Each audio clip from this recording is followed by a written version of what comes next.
Madrid, Spain. So we have 3 countries now: Nigeria, US, and Spain. Okay, let's see. Mina, Nigeria, Ikota, Nigeria. Okay. I want to see. I see Lagos. Wow, there's so many Lagosians here today. Okay, we have Benin City, Nigeria. We have UAE, Nigeria. Now that's the 4th country. UAE, Dubai. UAE, that's the 4th country. Then we have Italy. That's the 5th country. That's good. So we have 5 countries represented here today. And that's all only points to the fact that this is indeed a global conference. So welcome everybody to the Global Believers Conference. I see Pluto. Okay, that's very funny. Welcome everyone to today's conference. I'm really happy to see you here. Now, I have a quiz for you and maybe a gift for you as well, okay? Who can remind us, who can tell us the hashtags for this event, for the Global Believers Wealth Conference? Who can tell us the hashtag? The hashtag where you share your story, where you share your, okay? There are 2 hashtags. There are 2, okay? I see some of you got the first one correctly. Okay, that's good. So, John Paul got the 2. Yay, he got it. That is GBWC and GBWC 24, okay? That is good. Some of you are showing SAF grants inside this global festival, really. Oh my goodness. How can you say that? You just want grants, everything grants. Okay, well, that is not correct. Yesterday, Karim got it, John Paul got it. Yes, it is GBWC, then GBW C24. Now, how many of you know someone who currently attends this conference? Who knows someone who signed up for this conference? You do, okay. Now, go now and check up on them and confirm that they are here. If you've not seen their comments already in the chat, go and confirm that they are here. So this is the time for you to go to the support group and go and type, "We have started." Let's just roll. We have started, so that everybody knows that we have started. Okay, in 2 minutes, we would have our very first speaker for today's session, right? Okay, thank you, Cindy Karim. Now go and ensure that they are here. So you can do a screenshot of me and say, "See, we have started." Post it on your status. You can even tag me on Instagram or Facebook at Temi Ajibewa, right? And then let them know that we have started. Today is day what? And say we are live. Okay, you've all left the Zoom to go and start chatting. Okay, I'm seeing that. Today is day 4. Good. So let's do that. Day 4, up and running. We have how many more days to go? Just 3 more days to go. So you want to, you don't want to miss it because it's getting hotter and hotter, right? Good. Okay. If you've gone to remind your friends that we've started, just type "done" in the chats. Type "done" in the chats. Okay, thank you. If you have gone to remind them, if you haven't, don't put "done" in the chat. So.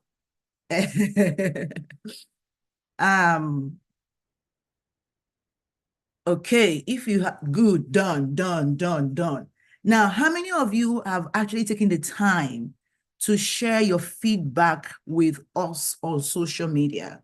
How many of you have taken the time to do a post, perhaps a feedback post or a gratitude post, where you are saying, "Oh, I attended so-and-so conference. Thank you for this. I learned this." How many of you have done that? I want to know. It is important for you to give back, to reciprocate, and to invite other people. You've been posting reels, stories, and posts. Thank you, Omoyemi. Good. Done. You did that since, okay? You did that once. Do it. I mean, today is day 4. At least once every day you do it. Okay, you want to get more people into the program. You're trying to swallow all the knowledge. Don't do that to yourself. Let others to invite you to swallow with you. Sorry, let others to come to swallow with you, because if DSA had chosen, for example, to keep everything to himself, you wouldn't be here today. So let's spread the love. Let's ensure that we have more people here. So give that feedback, all right? Thank you. So now I'll go back to the console for us to kick off on day 4. Console, are you ready for me? Console, are you ready for me? Let me know if you're ready, so we can take it up from there before we bring in our guest experts for today. I hope you have the same schedule I'm running with. Console.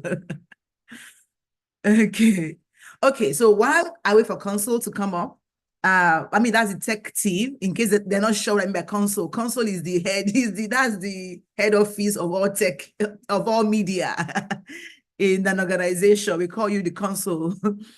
Okay, so I want everyone to share with me what's the one thing they have learned so far. One thing that you have learned, and one thing you are doing with what you have learned. Because like I told you on day 1, I said, information is not power if it's not mixed with execution. Okay, so so you've learned courage. So what's the one thing you are doing as a result of you learning about courage? You've learned focus. What's the one thing you are doing because you've learned about focus? You've learned investing in relationships, yes. What are you doing in that regard? So let me see your action points. What's your action points? What's your action points, guys? What's your action points? Let me see your action points. Okay. Okay. Okay, so I'm still seeing what you learned. I want to see what you're going to be doing. Will you be volunteering? Did you open a new account? Have you sent in your funds to start an investment? Did you enroll for a course? Did you send an email? Did you make a phone call? What's the action? I mean, by now you should have action steps that you'd have taken or plan to take. Reading books on money. Okay, so what's the book you're reading on money? Let's see the title. The one you are reading, not the one you've read in the past. The one you began to read. Okay, is Console back? Console, let me see if you're back. Feel free to cut me if you're here.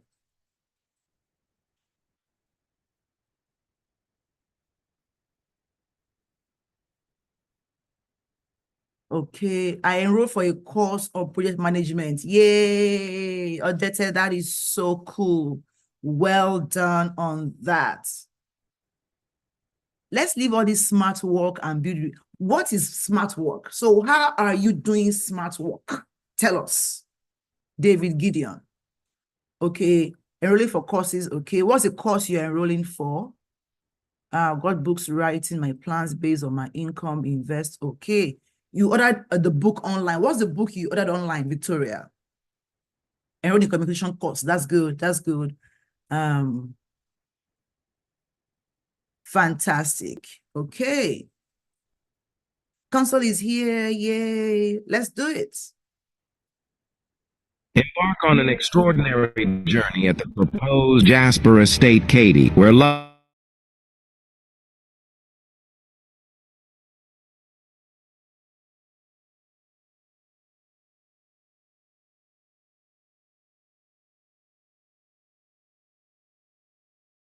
meet in at www.gtexthomesusa.com. Step 2. Click Invest Now. Step 3. Fill out your KYC. Step 4. Make a payment. Minimum investment is $10,000 USD. For U.S. entity accredited investors.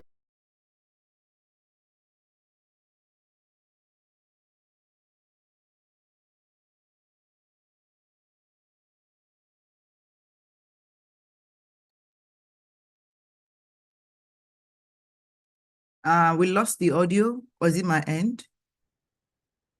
Or is the video over? Oh, it seems console was thrown out of the room. Okay, so I loved what Mayowa said now. He said, what I've been doing is educating my wife anytime we finish the conference. And today I ensured we join together so we can learn together. Awesome. Okay, media, are you back? We lost you for a while, so welcome back.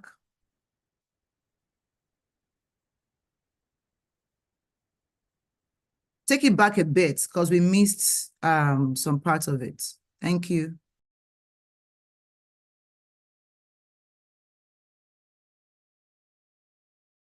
Date, creating unforgettable moments.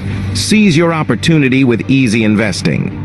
For non-U.S. entities, Step 1. Log in at www.gtexthomesusa.com. Step 2. Click Invest Now.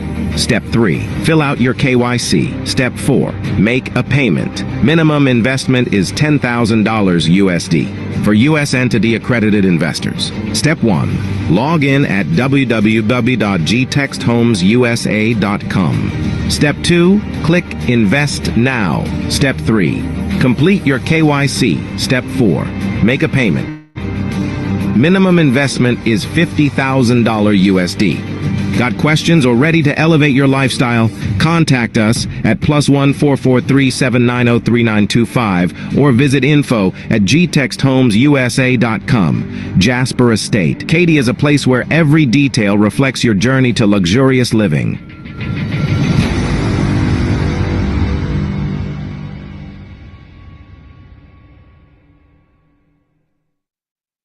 In every industry, let it be tech, let it be entertainment, let it be real estate, there are people who are like gatekeepers, right? In other words, they control a percentage of the market. And when they feel that, oh, who is this small boy or who is this small girl? Why are you coming to my industry? So, and what most of us then do, oh, maybe God don't want me to do it. No, that's not true. In every man's promised land, there are giants. And we saw that even in the scriptures. God spoke to Abraham, Genesis chapter 12, get into the land I will show you, right? But at the end of the day, you saw what happened from Sodom issues to how Abraham had to arm 300 men raised in his house to go and defend, okay? That God has promised you a thing does not mean it's a walkover. And I want to beg our spiritual leaders to begin to, be honest with us as a people so that we're mentally prepared for greatness.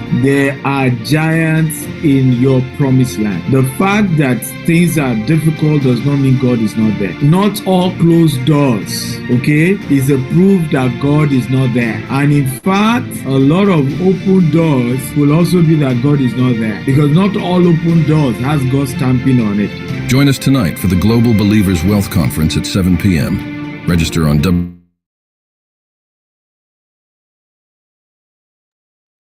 Okay, thank you very much, Console. Welcome back, everybody. So without further ado, first, I'd like to ask how many of you are plugging into the Katy property? How many of you are coming into the US to invest in dollars? This is so important. So come into Texas, become my neighbor. let's grow our wealth. You know, it is important for people who do good to do well, because when you do well, you are able to do more good in the world. Who got that? Again, it is important for people who do good to do well. Because when you do well, you are able to do more good in the world. Okay, without further ado, I'd like us to welcome our very first speaker for today, our hosts, our chairman, our benefactor, our the convener of the Global Believers Wealth Conference, Dr. Stephen Akintayo, our G. Well done. You try. Welcome, DSA. Well, it's good to be here, and you're looking good, by the way. You and your cap. Thank you. Counsel, are Well, you playing an intro, or do you want him to shoot? yeah, I think Console has a life of their own today, so Today. let's just move on. So let's welcome Good evening. DSA, please. So in the chats, please give him a very befitting, warm welcome. Let's celebrate Dr. Stephen him. Akintayo is Africa's most influential investment coach. He is a member of the Forbes Business Council and a recipient of several prestigious awards, including the Forbes Best of Africa Leading Investment Coach and Real Estate Mogul by Forbes Africa. He is the chairman of G-Text Holdings and the founder of Stephen Akintayo Foundation. G-Text Holdings is the mother company of 11 subsidiaries with a highly innovative and young workforce. These subsidiaries include G-Text Homes, G-Text Land, Stephen Akintayo Foundation, G-Vest, G-Text Farms, G-Text and Associates, G-Text Academy, G-Text Soft, G-Text Hub. G-Text Holdings has several branches in Nigeria, which include Lagos State, Ibadan, Abeokuta, Asaba, Abuja, and Port Harcourt. Other offices are in Dubai, the UK, and the US, and the company plans to extend operations to other African countries like Ghana, Rwanda, and Uganda. Dr. Stephen Akintayo is also the host of the Global Property Brokers Conference, the largest brokers conference in Africa. Now renamed the Global Wealth Festival, several renowned speakers like Grant Cardone, Ryan Serhant, Dr. John Maxwell, and others have been brought on the platform. Dr. Akintayo has hosted some of the world's most renowned speakers on his platforms like Robert Kiyosaki, Brian Tracy, Les Brown, Dan Locke, Tobi and Tomi Arayomi, Tobi Adegboyega, and several others. He is the host of the Investment Chat in a Rolls-Royce, which teaches people about different investment opportunities around the globe.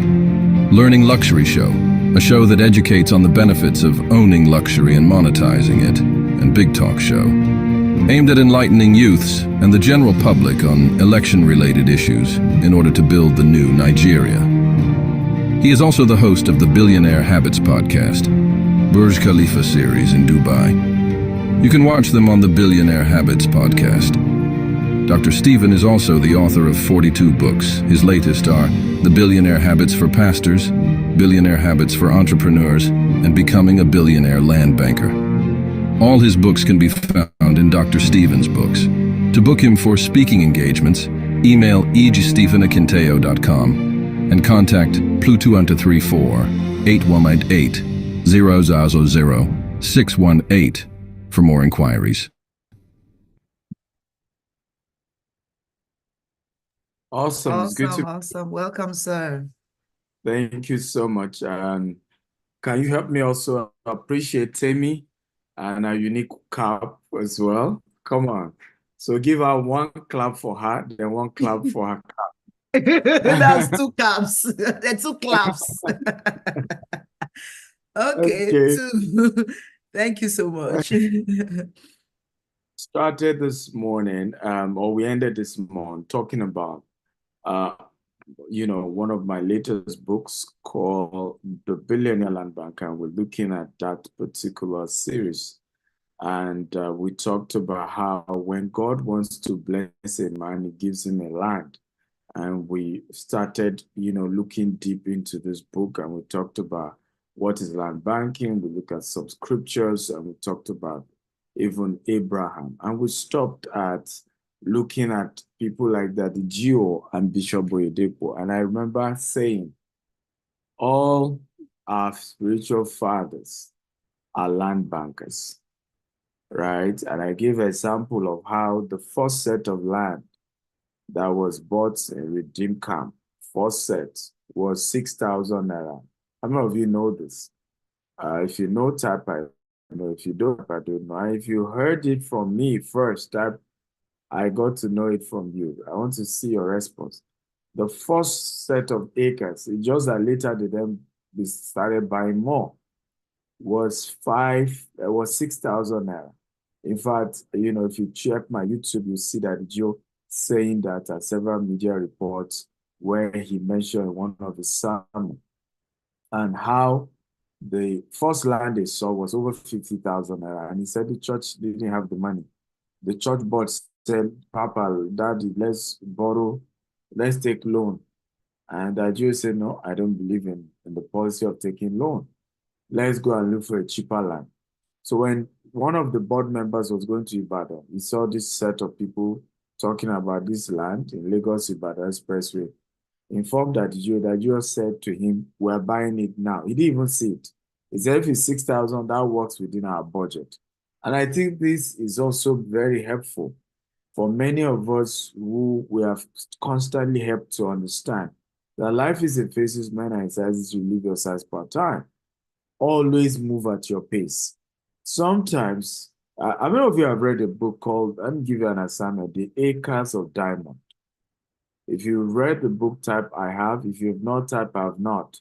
And I want to beg you to go and read that book. Okay? Because it's one of the books that really changed my life. And today now, I am always conscious of where I am standing.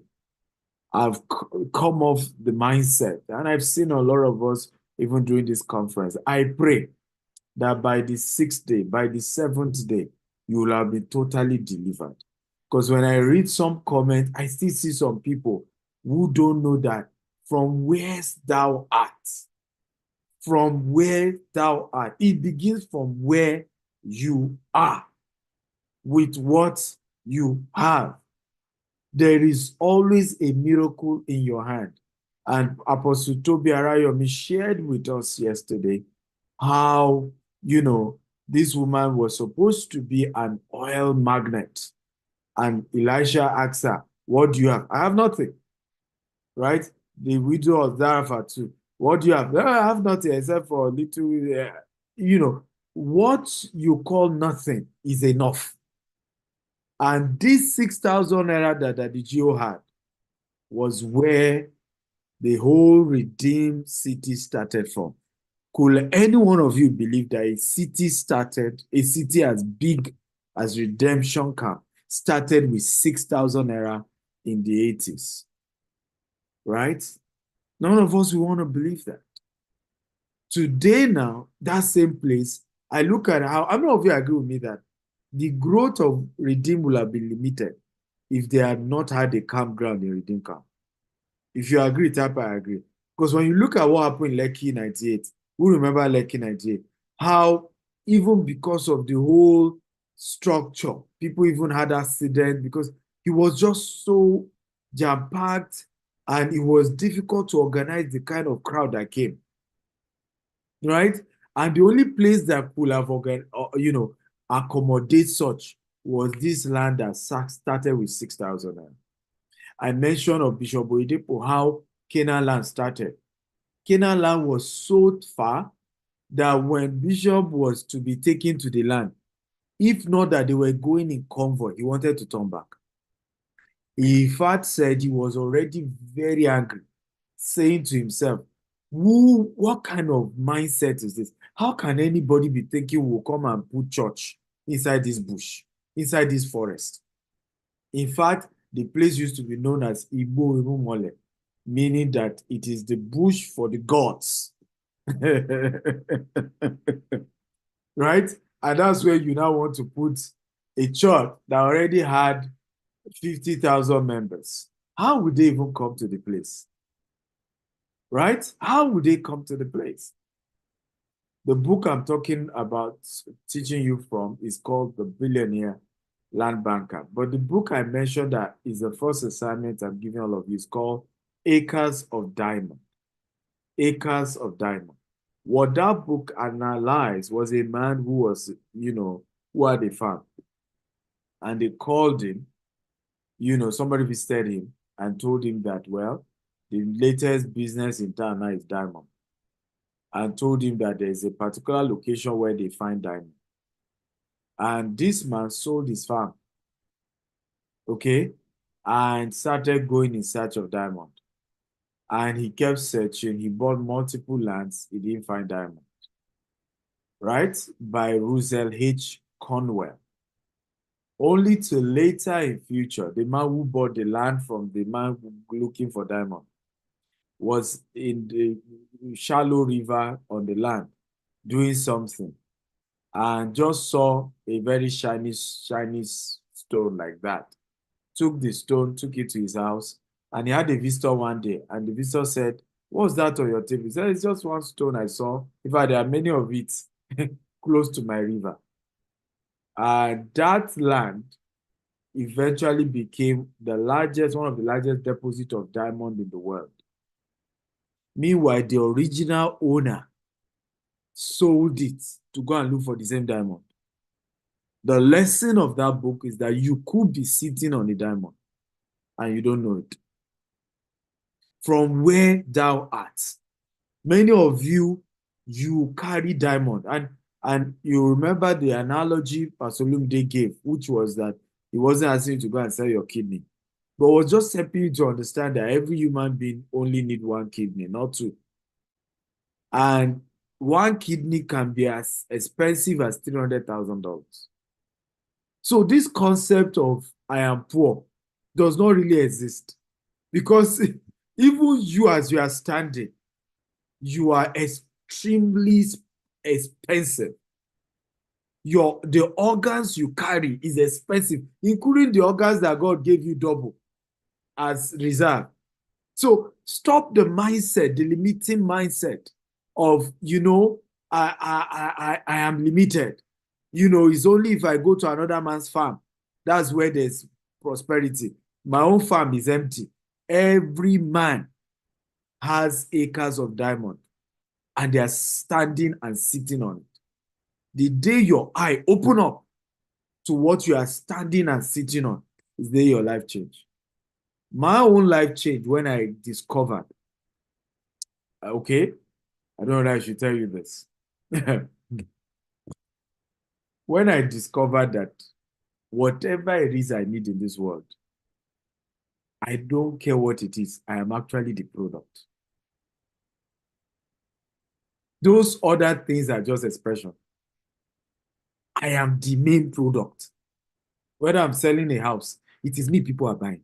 And years later, I got to understand it. Right? Years later, I got to understand it. And since I got to know that, I am now more careful about my brand and my image. Right? Because I meet people, yes, who some people bought land from me just to have access to me, just to have access to me. You will not believe it. Right? It's the day that I'm busy, then I say, Dr. Stevie, the reason I even bought the land, I paid your company $100,000. I just want to be able to chat you when I need to. And I'm like, really? Okay. Okay. But if you don't know that you are loaded, you carry something, the way you are, you will be looking for, you will sell yourself and go and be looking for something better elsewhere. So Bishop Oyedepo was angry about this particular location. If not, there was a convoy, he was ready to turn back. And only to get to the place in his usual custom, let's pray before we go and give credit to the man that brought us here. And he heard God clearly. And God said to him, this is the place. And many of you don't know that those land were being sold. They bought them as cheap as $30,000 naira at that time, 50,000 naira per plot. Bought the first 500-acre plus. Today now, Canaan land is over 12,000 acres of land. Okay, because they bought more over time. So every of our spiritual fathers, and I can go on to MFM, to Christ Embassy, all our fathers in faith are land bankers.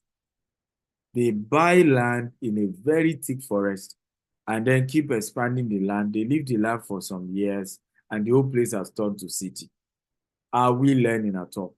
So if you are not doing land banking, you miss it big time. Okay, today is Pastor Paul Adefarasin's birthday. His own father started land banking, right?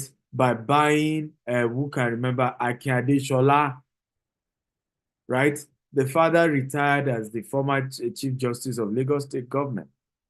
And his retirement money was £2,000 in those days, years ago. That was his retirement money. And he used it to buy a land in Akin Akinpelu. He didn't even have money to build it. That's in Victoria, but it was a marshy land. VI was a marshy land. A lot of people don't know. VI, Ikoyi was marshy land. Banana Island was more marshy than Ikoyi. That's why it was the last place to be developed. They just left it because it was way more marshy. It was all waterlogged, very dirty land. So the man bought the land like that and left it. Years later, a company came to him and said to Pastor Paul's father, I said, we will build on this year. And VI started developing that time. Can we build on your land? We will take the rent for a few years. After that, we will hand over the house back to you. That's how he did JV. Ladies and gentlemen, the rent from Akin Akinpelu, according to Pastor Paul, was what they used to send him and his siblings to university, to the finest school in the world.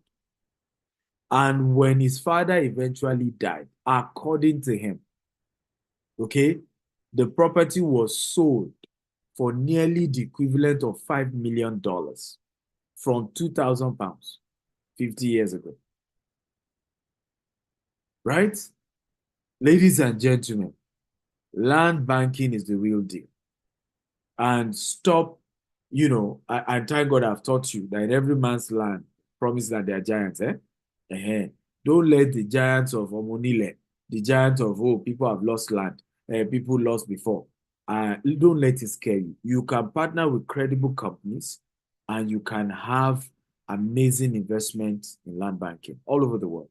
Ecclesiastes 11:1-2. It says, ship your grains across the sea. After many days, you might receive a return. Invest in 7 ventures. Yes, in 8. You do not know what disaster may come upon the land. This is the Bible telling us to take risk.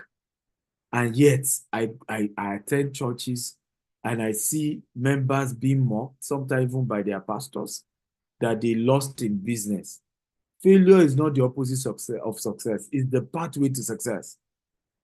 The earlier you fail, the quicker you fail, the faster you fail. Soon, the earlier you touch gold. Let me say that again.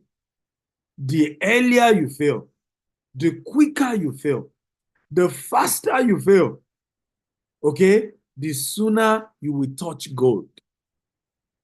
I got a visit yesterday from the president of Sierra Leone.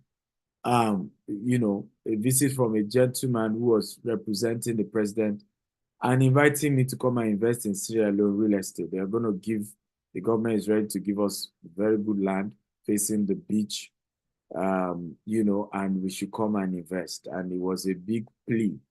The president is ready to host us, presidential visit, all of that 9 years. And I remember, looking at the whole conversation, and you know what came to my mind? Is this me? And that wasn't the shocking part. Tomorrow, I'm hosting another contingent from Guyana. before this meeting, 6 p.m. today, I had another meeting with the representative of President of Liberia. Right? We have this result. Just come. Just come. Whatever you want. I said, I want this. Consider it done. I want this. Consider it done. Give us 2 weeks. We'll send you the letter. And I'm saying, is this me? But I will not be here if I didn't take risk. People mocked me. Many say I was going to crash.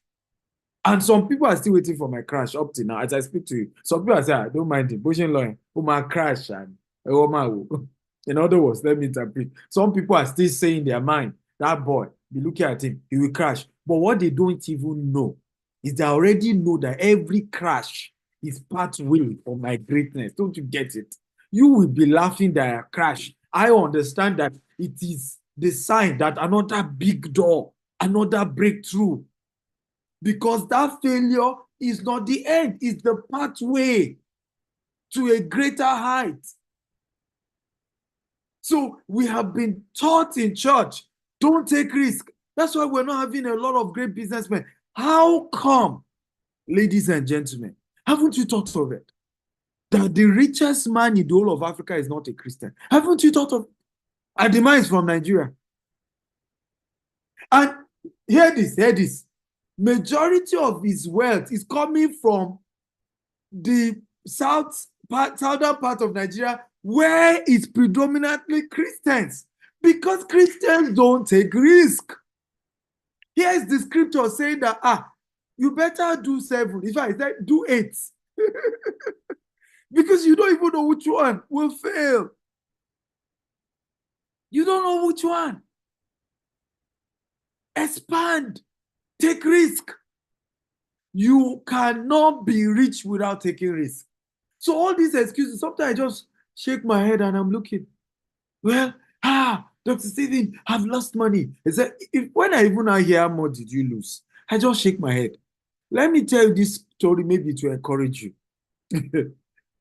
At some point, our largest cluster of estate today in Nigeria is in a place called Ibejuleki and Ekpe. We currently have about 7 estates. We're about to launch even more. I think by the end of this year, we'll probably have 10 in just one location. But the location is just one small area. But many people don't know that that expansion in Ibejuleki came from the place of pain, came from the place of failure and losing out and losing out. And I'll share that story with you. We got the first set of money because the news started coming. Ibejuleki is the best place to buy land. So we made the initial deposit only to go and put our signage. Youth will come out from everywhere. Ebo, Latibo, Talo, Talefuni. We mentioned the president. Kotis of family. Nile and Bibai. In other words, who sold land to you people? That person has not paid with the families. You don't have land here. And then I'll call my lawyer. They've scammed us. I remember one of them, top chieftain of PDP, the woman. She said, yeah, well, don't mind them. Well, I'll get you another land. I called my lawyer. Should we take her to police? That was if you, not even politician. So if you take her to police, she will settle there and she's out. And with that, all your money is gone. Till today, I didn't collect 1 dime back from that woman. That money gone. We tried another one, the same. At some point, it's okay. Let's do sponsorship. We'll go for the family meeting. In fact, the elders will now stand up. Hey, Mowo Jokowa. In other words, you did not bring money for we deciding to sit down with you. Before you know, we are rushing. Oh yeah, this 1 million. We'll drop it down. And then, hey, now you people are talking. We'll have worked out on you. And then we start the sponsorship. Before you know, the families will start fighting each other. And I just left, Falano's office, SAN, Mr. Femi Falano. It was on a land matter. In fact, they kill a whole ballet over that land.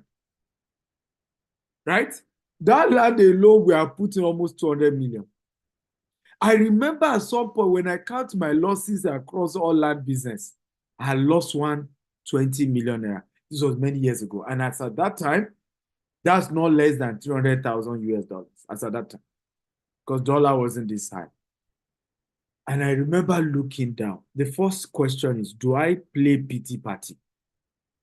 Meaning, do I announce it on social media and tell friends that I've lost? And somebody said to me, if you do that, you will never rise in this business again, because people will so discourage you. So I said to myself, I will not tell anybody except my closest family. And I said, I will only say this when it becomes a testimony. The year we started doing over $1 billion in transaction was when I first announced it, that I once lost 120 million in real estate business. Because I knew that, and I remember saying to myself, this is school fees money. This mistake, these losses is my school fees money. If I give up now, then I've lost for life. This is my school fees money. I must be facing that I've just paid for school fees, right?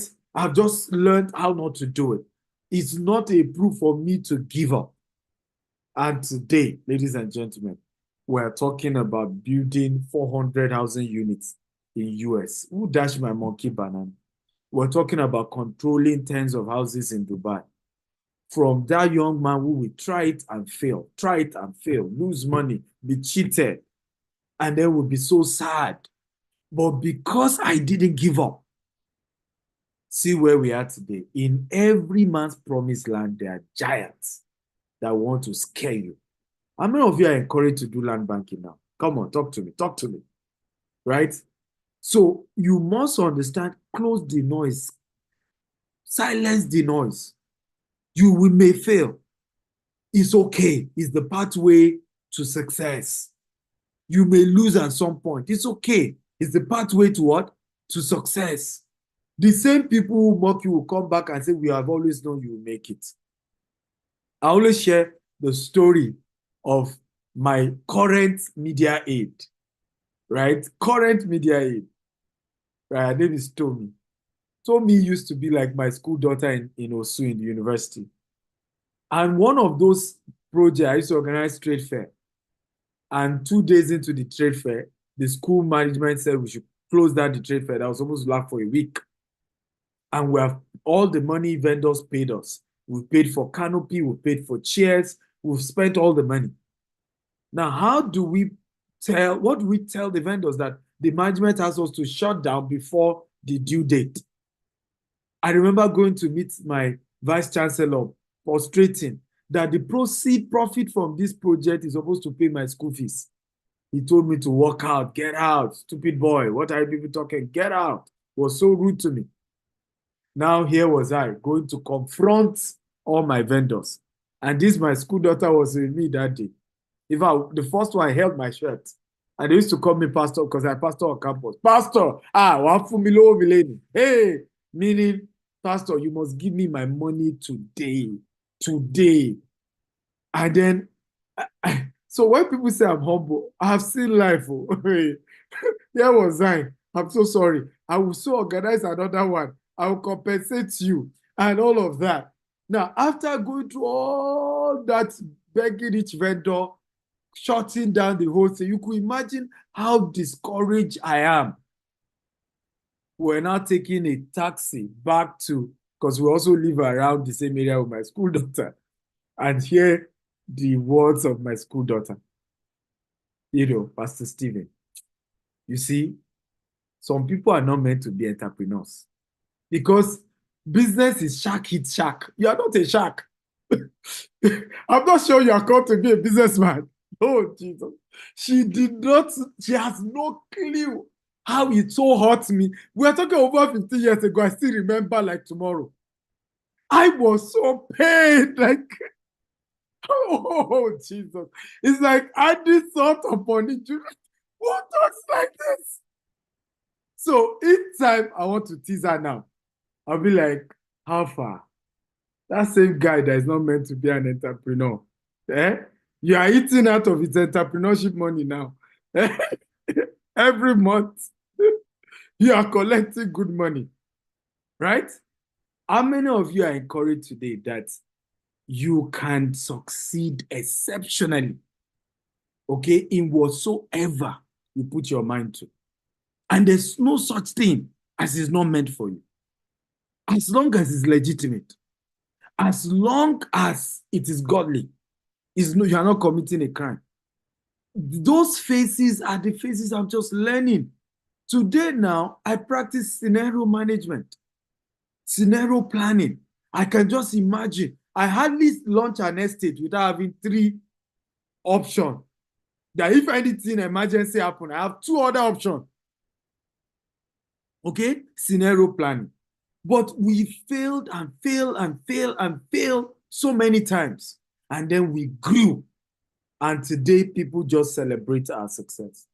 Are you blessed tonight? Come on, talk to me. So let's look at those who are not even Christian. Land banking lesson from Razak Okoya and Aliko Dangote. These are top industrialists. So in the book, I shared one of the powerful lessons I learned from Chief Razak Okoya. Now, those of you who are older, again, let's even know the elders in this meeting. If you are, okay, let me bring the age down. 35 years and above, type I'm here. We are here. Okay, if you are Gen Z, just type Gen Z. Let me know how many Gen Z. Because Gen Z, Generation Y, I'm not sure you understand what we're talking about. Okay? But don't worry. Whatever generation you are, be proud of your generation. Come on. Okay? But those of you at 35 and above, just type the elders are here. That's all I want to see. Because I'm just seeing Gen Z everywhere. It's like this is a Gen Z meeting. Where are the elders? Millennium, yeah. Okay. So, how many of you who are elders, let's consider you elders, even though 35 is still young, anyway, even 50 is young. But let's consider you elders. Remember coming to Lagos from, let's say, Ibadan, in those days, in the 90s, early 90s, 80s. And remember how you will know you are in Lagos is Eleganza and those 7-Up. How many of you remember? And how many of you know that Chief Razak Okoya owned all those land, PZ, all those areas? He's the owner of those land. Now, the question I ask for you now, when last did you even see Eleganza that much? All those industries, remember 7-Up, all those companies pumping, right? When last did you see it? Suddenly now, Daystar has moved in. You are even the few companies, event center, few companies you even see are just using it for warehouse. They are not really doing manufacturing. But do you know Chief Razak owned all those lands? You know what he did? As the industrial revolution or the industries were dying in the 2000s, what happened was that those land value were going up. And that's why Chief Razak has never, had a setback once. And what people didn't know is that at some point he has stopped production of some things. But the land banking allowed him to be able to maintain the lifestyle. Many of the, machines he had those times became obsolete. They couldn't be used again. 2000s changed everything. But today, Chief Razak is back in production. You know why? Because those lands, some of it is sold and make crazy money in that entire, toll gate axis, Oregun axis. Sold them for crazy money. But he had owned those properties years. Moved to Ikota. Come on. Who knows what I'm talking about? If you go to Ikota now, you see massive eleganza again. Now, are you aware that your Ikota is also land banking? Baba has gone ahead to open the largest one in Epe. So, very soon, he will sell all the Ikota as well. Make more money. Right? I'm sure probably it's Ijebu Ode Baba will land at some point. Because as the value of the land goes up, he either sells them or lease them and continue to have massive cash flow. Oh, is somebody getting wisdom here? Come on, talk to me. And the money from those land banking, okay, is able to sustain him from generation to generation. If he needs to sell all the equipment and buy new set of, production equipment and all of that, he goes into that. The last person is Dangote. And my question to you, how many of you have heard Dangote says his refinery is 5 times the size of Victoria Island? How many of you have heard that? If you have heard that type, I've heard it. Now, the question I have for you is that, does he really need 5 times the size of VI for that refinery? Or there's a long time goal? Are we learning at all that even if the world changed, the world is now green energy, green, nobody wants to buy fossil fuel anymore? What happened? The value of that property, if Dangote decide to start selling those properties one by one alone, he will raise billions of dollars. Oh, is anybody getting this? Are you getting this? So a lot of these industrialists have factored in land banking into their business model. That even if for any reason the particular chain of business is dead or something goes wrong, they can reinvent themselves, ladies and gentlemen, into another different brand, raise capital from just the landed asset that they have there. Are we learning? Are you happy you're here? If you're happy you are hearing this type, I'm happy, I'm happy. Somebody say, I'm interested in buying 5 plots. Please, GTech sells land all over the world. Okay? So, talk to us. Okay? So, when you see me shout, come and buy land, yes, I want you to patronize me. But more importantly, I know this is the one surest way I can almost beat my chest that you can never be poor. Some get discouraged along the line. Some get into rumors. You know, how family members start calling you. We had that land. They said they have. It's a lie. The land is dead. Do you know, despite, and I think, I want to say this. Let me say this at this point. And I want you to write it down.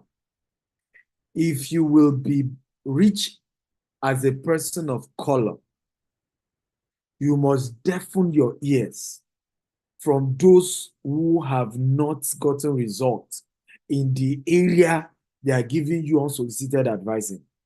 I will repeat myself again. If you must be rich as a person of color, you must deafen your ears from unsolicited advice by people who don't have the results in those areas. I am telling you the real facts here. Because many of us could have bought some land that will have changed our lives. But you are listening to people who never bought land. If you want, okay, let me ask you a question. If you really, really need an advice about how to do land banking, is it not someone like me that own more than 20 estates in Nigeria that you should come and ask and say, sir, how have you done it? Right? What is the secret? How did you overcome all the challenges? Is that not the person you should come and ask? Many of you will go and ask friends who do not even have any plot of land. Some of them will tell you stories that is not their own story. It's somebody else's story. It's somebody else's reality. Right? And then you carry that and say, hey, look at how some of my Igbo brothers, okay, are being discouraged by the poor Igbos, not the rich Igbos. Because I live in Banana Island, I can tell you that 70% of the properties in Banana Island is owned by Igbos. Right? All the rich, and they are not planning to leave. I can tell you that as a fact. A video went viral last week where a gentleman was in Enugu and you saw how they were just destroying buildings. And the guy was saying, they said we should not invest in Lagos. I built my house. See how they destroy. And he was showing us video. Right? And I'm saying to myself, this is how many of us keep losing because we just listen to hearsay. Rather than ask yourself, if they're destroying houses, yes, some people may have underlying political tone or nonsense about tribal issues. But in reality, right, Igbos still own properties in Lagos. And there's nobody that can chase them away because they paid for the land. They didn't get the land for free. right? So rather than you learn from that, you are just starting life, instead of you to go and meet Dr. Cosmos and say, Dr. Cosmos, you have land everywhere, everywhere, everywhere, Marina, VI, Lekki, everywhere. Dr. Cosmos has property in Lagos. Why are you still in Lagos? You go and ask someone like that. Instead, you'll be listening to your colleague that is a poor man. He doesn't have anything. Now he's saying, nah, man, we're not buying again. We're not buying. Listen, governments in every part of Nigeria are the same. They misbehave. Every part of Nigeria, whether they are Yorubas, whether they are Igbos, whether they are Hausas, they misbehave. We need to address the Land Use Act that empowers a governor, that a governor can wake up and just take over anybody's land. That is the real issue. Rather than face the real issue, we all fall for sentiment, and politicians know how to use us for that. And say, no, it's tribal. It's a tribal issue. It's a tribal this. And then you lose out totally. Wake up. Everybody say, I'm waking up 2024. Come on, talk to me. Say, I'm waking up 2024. I will learn about investing. Come on, talk to me. Now, warning, is not all land you can buy. And that's why I went into the story I told you. It's not all land you can buy. That's why I went into that story. Benefits of land banking. And I'm later going to tell you the kind of land you should buy. Strategic development planning, prevention of speculation, conservation and preservation, agricultural land preservation, infrastructural planning, stabilizing property markets, community benefits, financial investment, right? We will not be able to go into this because of our time. I'm sure the next speaker is here, so I'll rush you to wrap up. Okay. Land as the only vehicle for wealth creation, preservation, and transition. So when you own land, it does three things. It's a way to preserve wealth. It's a way, okay, to also, of course, create wealth. And is a way to transfer that wealth to the next generation.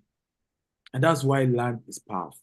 So strategy to know the right location to buy land, because not all locations will do well, right? Your village will not do well. It's not a cause, except if your village is in Bejuleki.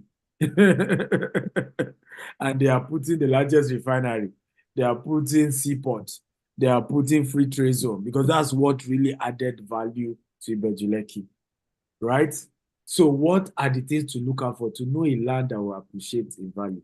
Oh, they didn't put it here. Number one, transportation. Everybody type transportation. Are there transportation facility? It could be, road. It could be air. They want to put an airport somewhere. It could be water. They want to put a seaport somewhere. Those are the things that you look out for before buying land in a place. Is there a major project coming to that location? Number two, educational, facility. Is there a university they are starting in that location? Is there a secondary school like our KT project now? There's a new high school that is going to be opening next year. So when I saw that, I said, no. This is an educational facility that will add value to the land I am getting here. And guess what will happen? Many of the parents who will be sending their children to that school will soon want to move closer. Are you seeing now? To where their children are schooling. So by the time we're done with our over 400,000 units, we will sell out like that. And the valuation will just go up in a crazy way. Okay? Number three thing to look out for, how to know lands that will appreciate, in value. Okay? How do you recognize the right property to buy when it comes to land banking? Number one, we say transportation. Number two, we say education. Number three, okay, which is very, very important, is we call it created, artificially created projects, or there's a word for it. Who can remind me? Those of you who have attended my real estate class, right? You want to look out for created environment. Yes, that's the word. created environment. So they decide to put a museum. For example, Disneyland is a created environment. And Disneyland alone raised the value of property all over. And some of you have heard the story of how Disney started telling his friends they should come and buy land and build hotels because the Disneyland he was going to create. And some people didn't listen to him. Those who listened to him, they are cashing out today, every day in Disney. So created environment, they are putting a resort close to where the land is. They are building the largest resort. They are doing this, they are doing that. They are putting a golf course. They are putting all of that. Those created environment raises the value of real estate. That's why almost every estate GTEx is building. We're either putting a golf course or we're putting a polo club. We're putting some created environment because we know that our created environment alone will raise the value of the property in that area. Come on, are you learning? Are you learning? Well, if you want to learn more about what to look out for, go and read the book, right? The book talks a lot more about it. I can't continue because my next speaker is here. But why must believers invest in land as a wrap-up? Believers must invest because the proof that God has blessed you, the proof is that He will give you land. If you are wondering whether God has blessed Temi Akintayo or not, well, let the land speak for themselves. Let the land speak for themselves, right? Because the war between Israel and Palestine till tomorrow is still on land. The true measurement of wealth is on land. It's not even the house, because the house will become obsolete over time. 50 years later, they need to build something different. 100 years later, they need to build something different. So the key wealth is in the land. It's in the land. So the proof that you're a blessed man, that God, how you will know God has decided to bless me, He will start giving you land. But you see, you need to go and get it. Like I told you, the children of Israelites were given the land, but they still paid. God told Abraham, get into a land I will show you. A land, all that promises. Abraham still paid. That's what the Jews still claim till tomorrow. They say, we have the receipt that our father Abraham paid for this land on behalf of Israel. Yeah. Generational right? wealth. Yeah. Yes. So that's still the argument till tomorrow, that we have the deed that this land was paid for. So you can't come and say it's your land. We have the deed. We have the transfer deed. Are we learning, guys? Come on, if we're learning type, I'm learning. Yes, so prove that God has blessed you. He will give you land. The second one, before I wrap up, why believers must have land is because the owner of the land determines the fate on the land. The reason why Dubai is a Sharia country, you see, you can't be an Emirati and then choose to be a Christian. You were naturally, you are naturally born to be a Muslim and you follow that land pattern. You can't be born in Saudi Arabia and say, no, I changed my mind.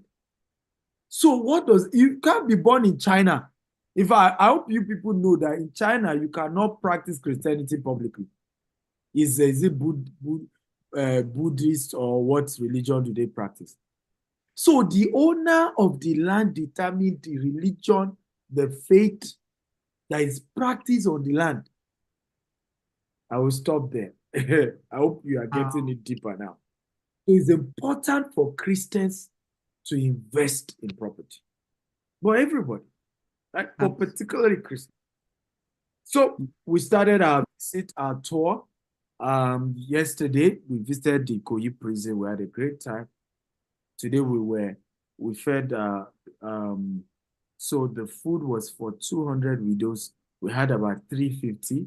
So the rest were given cash. And then on Saturday, we're visiting an hospital and we're paying the hospital bill of everybody in the hospital, right? And it's all lined up for my birthday and all these events are lined up for that. So are you blessed? If you're blessed, type I'm blessed. Okay, Mr. Joshua, we agreed you were going to change these slides. Where's Joshua? Where's Joshua? Joshua, are you there? I'm sure he's listening. Yeah. I'm not sure he's here. Because we agreed that they even did the flyer. I even raised it because there's a mistake here. These are not the books that are supposed to be here. Because the book that is supposed to be here included the one I just talked to you about. So it's Billionaire Habits, Billionaire Code, Billionaire Land Banker, and Maximizing Your Real Estate Investment. So the topic we just took now, this is the combo for it. And you can get the e-copy for just 47. Wow. If you can't afford it, let's go for the e-copy. And that's my argument. Go for the e-copy. $47, you have it. So go to the website and get the combo, and you can learn more and read more. And we have the motivational combo, sharing the journey, my own story, from mess to a message, turning your mess to a message. That's a powerful book, Survival Instinct, and several other books. We have the online business combo. So all of you, which business will I do? Sir, tell me what business I should do. When you can't read all these books, in fact, you'll be confused which one you should start with. Because you're going to be learning different types of businesses you can do from where you are. And I can assure you, over 50% of them, you don't even need capital, right? We have the money and business combo, right? And this talks about sales. Some of your problem is just selling. All this, I need capital for business. You just need to be a better salesperson.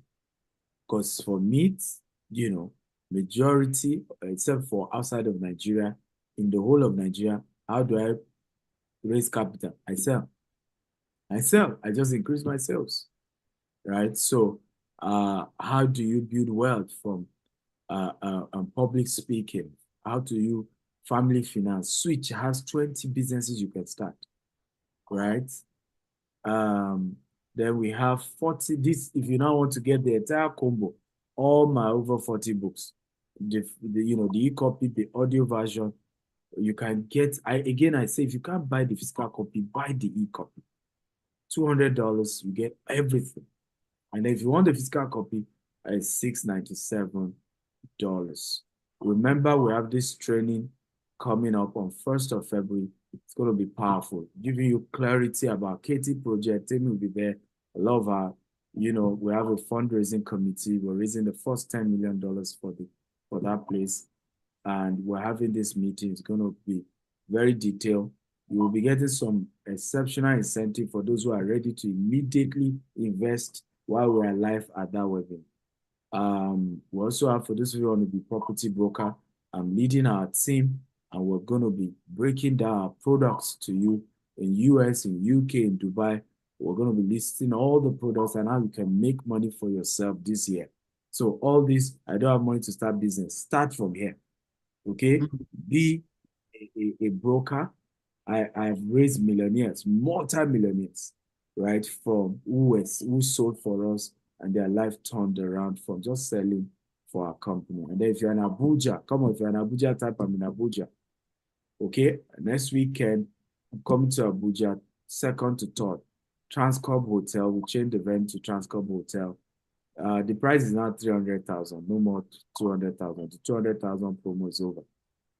Okay, it's a 2-day real estate investment masterclass. Just you and I taking time and teaching and sharing how you can build wealth. Can IT be dropping all these links? Whether the link to the books, the link to the webinars, the link to the combo, the link to the real estate investment masterclass.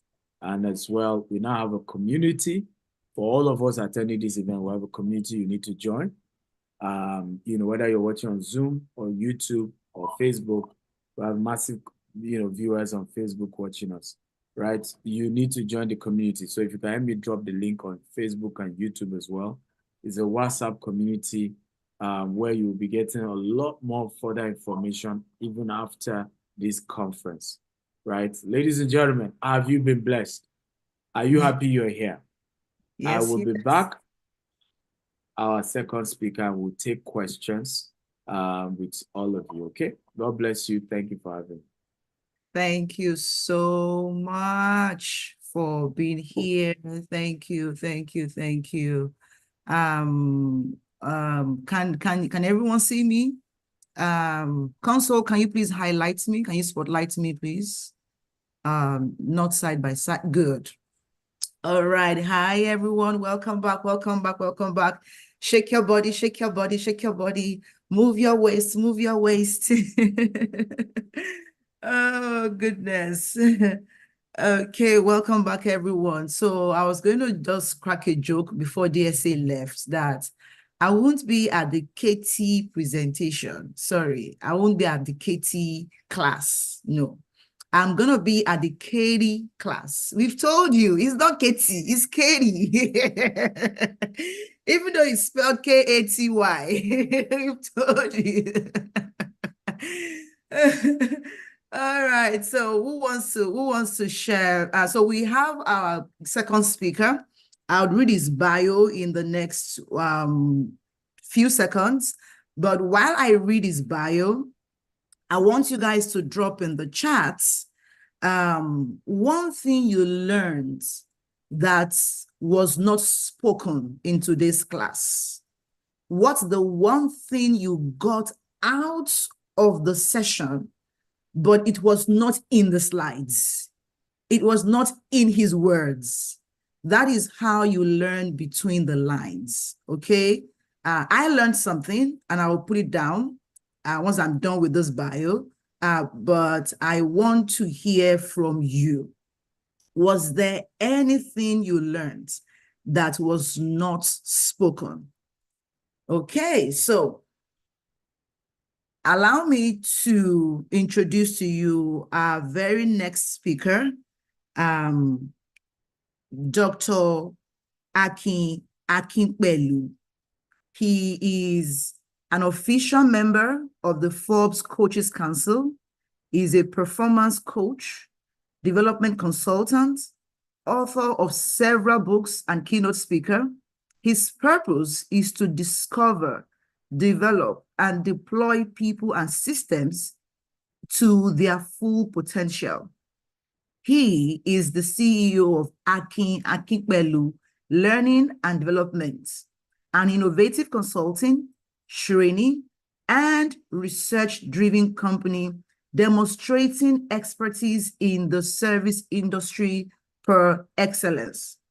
He has consulted for many organizations and addressed more than 700,000 people in talks, training, and coaching throughout Nigeria, Ghana, UK, Canada, Finland, Sweden, Estonia, UAE, USA, and many other countries worldwide. He has helped to facilitate development projects, sister city collaboration, and public-private partnerships and cooperations amongst communities. Dr. Akin Akinpelu speaks to governments, corporates, and public audiences and campuses on subjects that brings about immediate change and long-term results. He has consulted for Guaranty Trust Bank, Stanbic IBTC, Lagos State Government, Ogun State Government, African Leadership Academy, Fifth Gear Consulting, and Speakers Academy, amongst others. He has addressed epoch-making events with the United States Consulate Office, Professional Business Gatherings of Dubai, Martin Luther King Jr. Day, and so on. His quest for knowledge poise is his trademark, as he holds a master's degree, an MBA from one of the top 2 best universities in Africa. Oh my God, if he had said another word, I would have stopped reading your bio. But I saw it. It said, the University of Lagos. Where are the Akokites here? Please, farms greatness. And proceeded for a PhD in educational leadership from Trident University, the USA, and a second doctorate in strategic leadership, honoris causa from Miles Leadership University, in which all these rest on the bedrock of Bachelors of Science. Now, he has done great work He has knowledge from years of professional experience, which enabled him to serve as project director for Volunteer Call, which under his leadership coordinated different projects across different states and demography in Nigeria. Now, he is active in the coaching community in Africa and nation building. He has been endorsed by global figures like Brian Tracy, John C. Maxwell, Scott Gerber, and many others. Now, he says, most importantly, he is the lead pastor of the Eden Center with several expressions and president of the Grow International Bible School, where he mentors ministers of the gospel across the globe. He operates in an apostolic dimension as king and priest in his generation. His life tagline says, "The kingdom of this world must be that of our God." He has authored many books and lives in Lagos, Nigeria. Now, I almost want to say with Jesus joy, but I would say with Global Believers Wealth Conference joy. Let us make welcome Dr. Akin Akinpelu. Come on now, come on now, come on now. Let's give him our favorite emoji for our emoji. This is what I did there. Our favorite emoji for our emoji. All right, so welcome, sir. Welcome, sir. While he's coming on, his video is off currently. His audio needs to come on as well. What's going on, guys? Media. Step into the world of real estate where trust reigns supreme. Our journey is not just about homes, it's about trust, backed by the authentic voices of celebrities who believe in us. From A-list actors to notable personalities. These videos are more than endorsements. They're glimpses into the real stories of people like Mr. Macaroni, Daddy Freeze, Iyabo Ojo, Tonto Dike, Dayo Adeleye, Nedu Wazobia, Imakun, Dele Momodu, Betty Irabor, I Am Remote, Jim Eek, and Ini Edo, who've chosen us. Join these stars as they share why our commitment to excellence is not just a statement, but a reality. Welcome to a space where every home resonates with the genuine trust of those who've walked through our doors. This is more than real estate. It's a bond of trust and a promise fulfilled.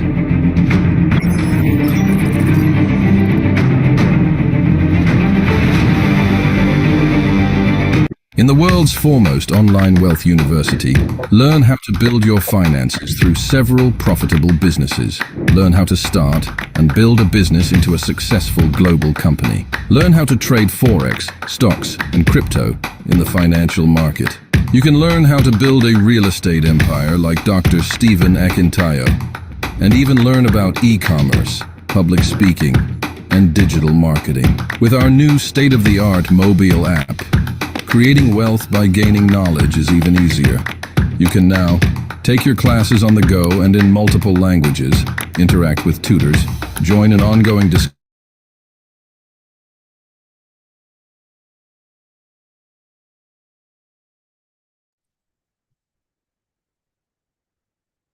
All right, good evening, everybody. I'm sorry for the little technical error there. Can you hear me well? Hi, Temi. Yes, hi, we can hear you. We can hear you. Can you please like Dr. Akin so everyone can hear him and see him as well? Do you have your slides at your end? Yes, yes. Okay, good. Okay. All right, we can see you now. Please go ahead. You can see me now. Fantastic. So good to be here. Thank you very much, Dr. Stephen, for the invitation to be here. And I came in right at the middle of when you were speaking about land and the purchase, and I think that's really, really important. One of the things you have stood for in the years is that you've been an entrepreneur who stood for the well-being of others, trying to see others get wealthy and get better with their lives. And it's something very commendable. And I appreciate you greatly for your sacrifice of alignment for the generation that you're rescuing. Thank you so much. So excited to be here. And Tomi, you're doing a great job across. Well done. So I'm just here to talk about the faith-driven workforce, how to build a culture of purpose, particularly how to create a workplace culture that can reflect faith principles in all that we do. And how do we foster a sense of purpose and fulfillment amongst employees? So I will start by saying, what do we mean by culture? I think that's the best way to be able to deal with things as we carry on. What is culture? Culture is just a term that has to do with your social behaviors and your norms, that you can find in the society. So you're talking about things like the knowledge, the beliefs of people, the arts, the laws, the custom, the capabilities, the habits of individuals. So culture encapsulates all of that.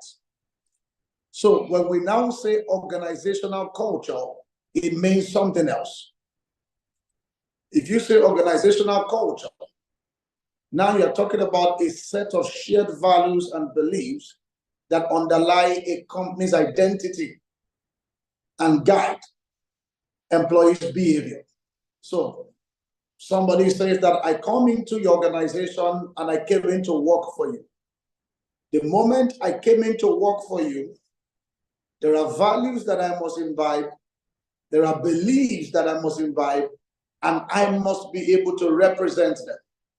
You know why? Because if you belong to an organization and you cannot represent them adequately and understand your role within the organization, you are going to be what is called a culture misfit. And that's why culture is very, very important. If you want to make your organization great, if you want to build a great institution, you want to move from being a great idea to being a great individual to becoming a great institution, your culture has to be unpacked. So you must check culture very, very well. So it's like the blood of the organization. Culture is the soul of the organization. That's one thing that produces stability and can give employees a clear understanding of the way things are done. Don't just say to people that you did not do this well. Were they taught? Is there a culture engrafted that can be touched, that can be felt, and can be seen? Because that's one way you can build a people. Still trying to unpack culture. Like I said, it will give you stability. Another thing it does for you is that it will set the tone for how you operate and how individuals will align. So where there is no culture, strategy is wrong.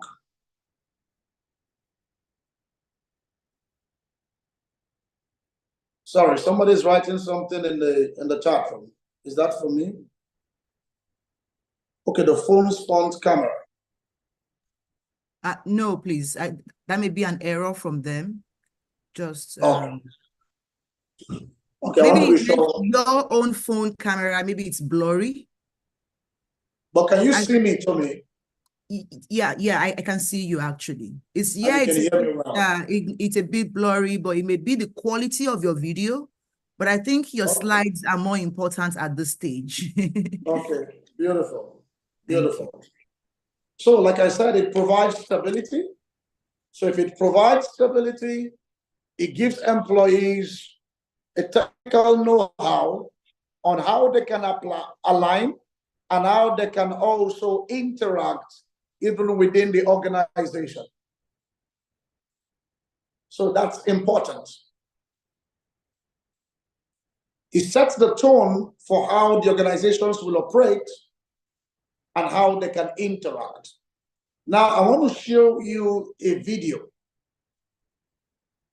that talks about how we can foster faith as part of the culture of an organization. Because if we are, so this is a faith-based meeting, so it's a kind of global wealth summit. So it's important that we know that we are trying to loop in all of this to see how one thing can happen, how we are able to glorify God in all that we do, and number two, how we can be excellent at the highest level, delivering results, so that your faith will not be ridiculed. So in terms of how you have been able to critically convert the knowledge and the things that you know about God, and you bring it into the field to see how you can practically be able to loop in God in what you do, and it's not necessarily a religious place. I want us to watch this video together, and we talk about it. This is the Cancraft story, and let's look at it.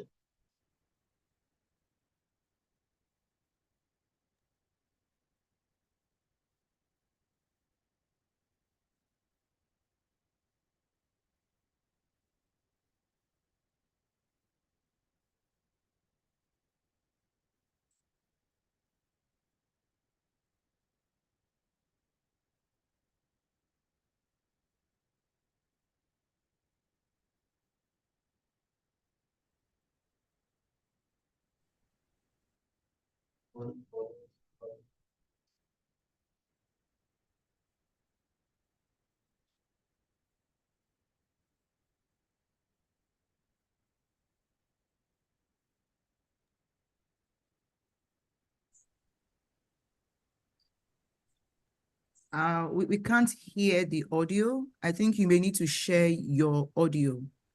So where you share screen, select the share audio at the bottom left. You select that button. That allows us to hear your audio.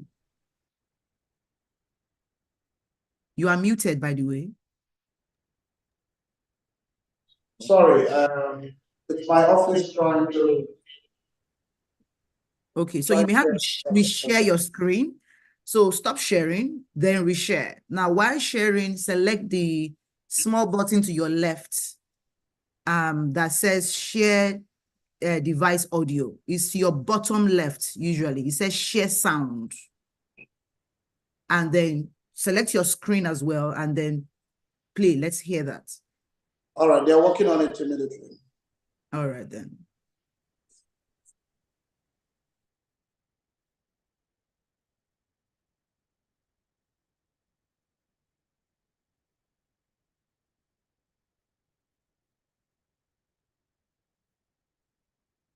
So I'm seeing the, okay. So while they're trying to sort that, okay. So let me do a little bit of introduction about the video that we're about to see. Your video is off.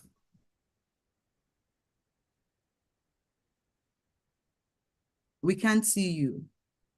Okay, we can see you now. Can you see me now? Yes. Fantastic. So while the video is trying to come up, I want to give a little introduction to the video, and it tells you why I want to loop it into culture and how we can build a faith-based loop around what we do at the highest level of excellence. So I want us to draw inspiration from this remarkable journey of Cancraft. It's a US-based company that specializes in producing precision machine components. So despite their revenue of around $100 million, and a workforce of about 300, Campcraft stands out as a faith-driven organization that boldly embraces godly principles, and we would see some of those principles there. So let's watch it. Welcome back to the Faith Driven Entrepreneur video series. Really happy that you're here. This session, we're going to talk about loving our neighbor. We're going to talk about ministry indeed. So,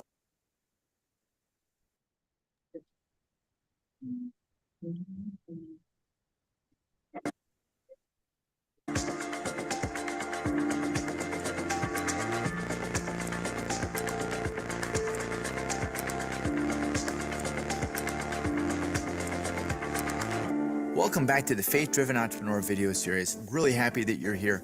This session, we're going to talk about loving our neighbor. We're going to talk about ministry indeed. So we know that our charge as believers is to love the Lord our God with all our heart, mind, soul, and strength, and to love our neighbor as ourselves. So how does that play out for us as entrepreneurs? Well, this session, we're going to talk about our neighbor. We're going to talk about partners and vendors and customers and employees, and what it looks like to love on them really well. To get us started, we want to take you to a video of a company that does a great job of loving on its employees. And then JD is going to join us for some great teaching. Thanks for being with us.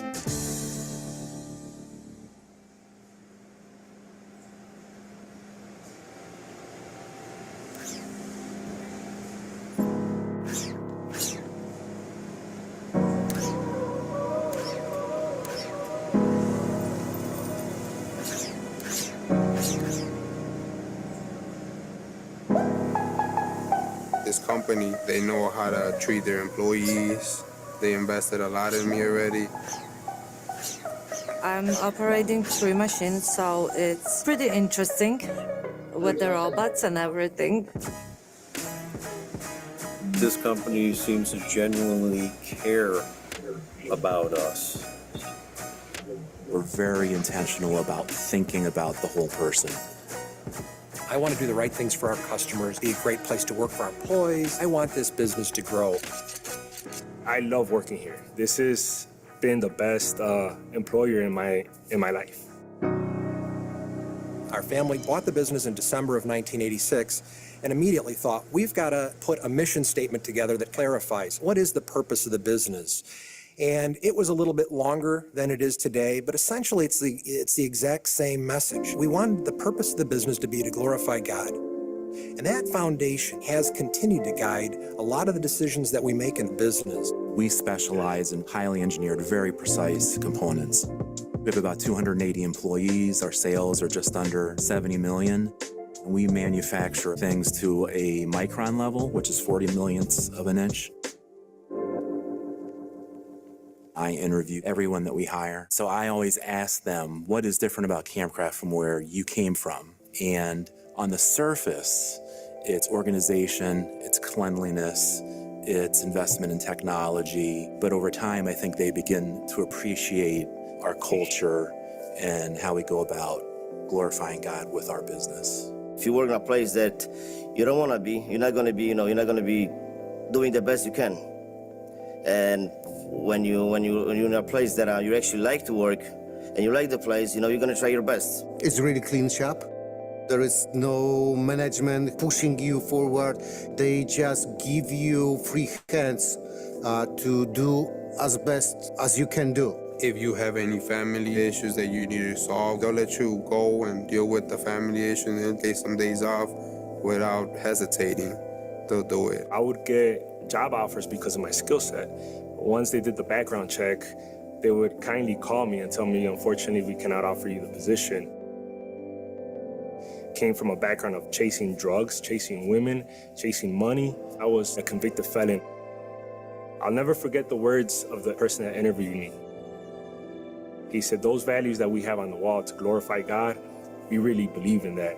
And if we don't give you a chance, how could we be true to that statement?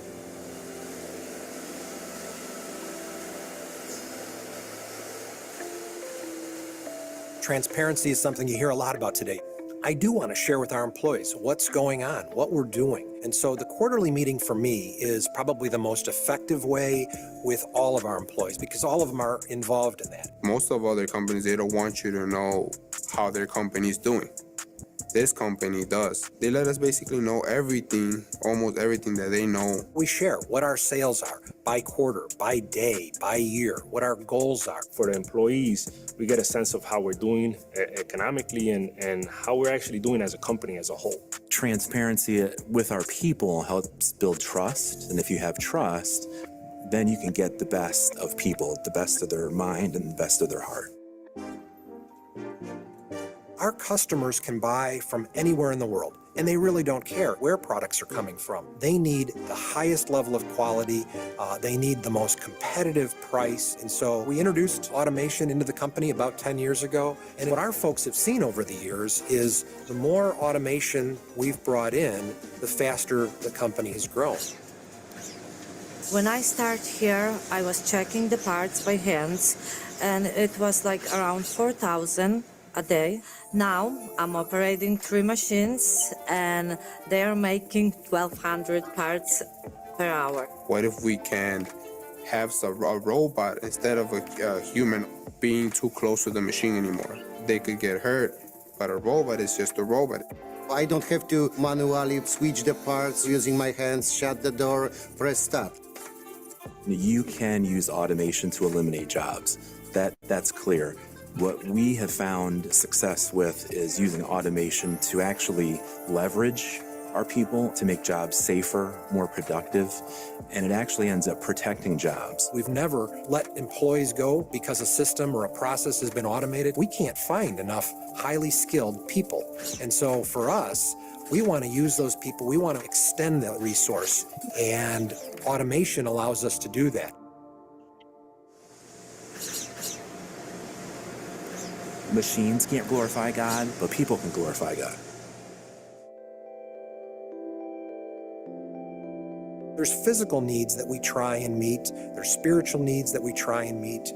Just like in the church, in your place of work, a lot of people aren't okay. Maybe even the majority of people aren't okay.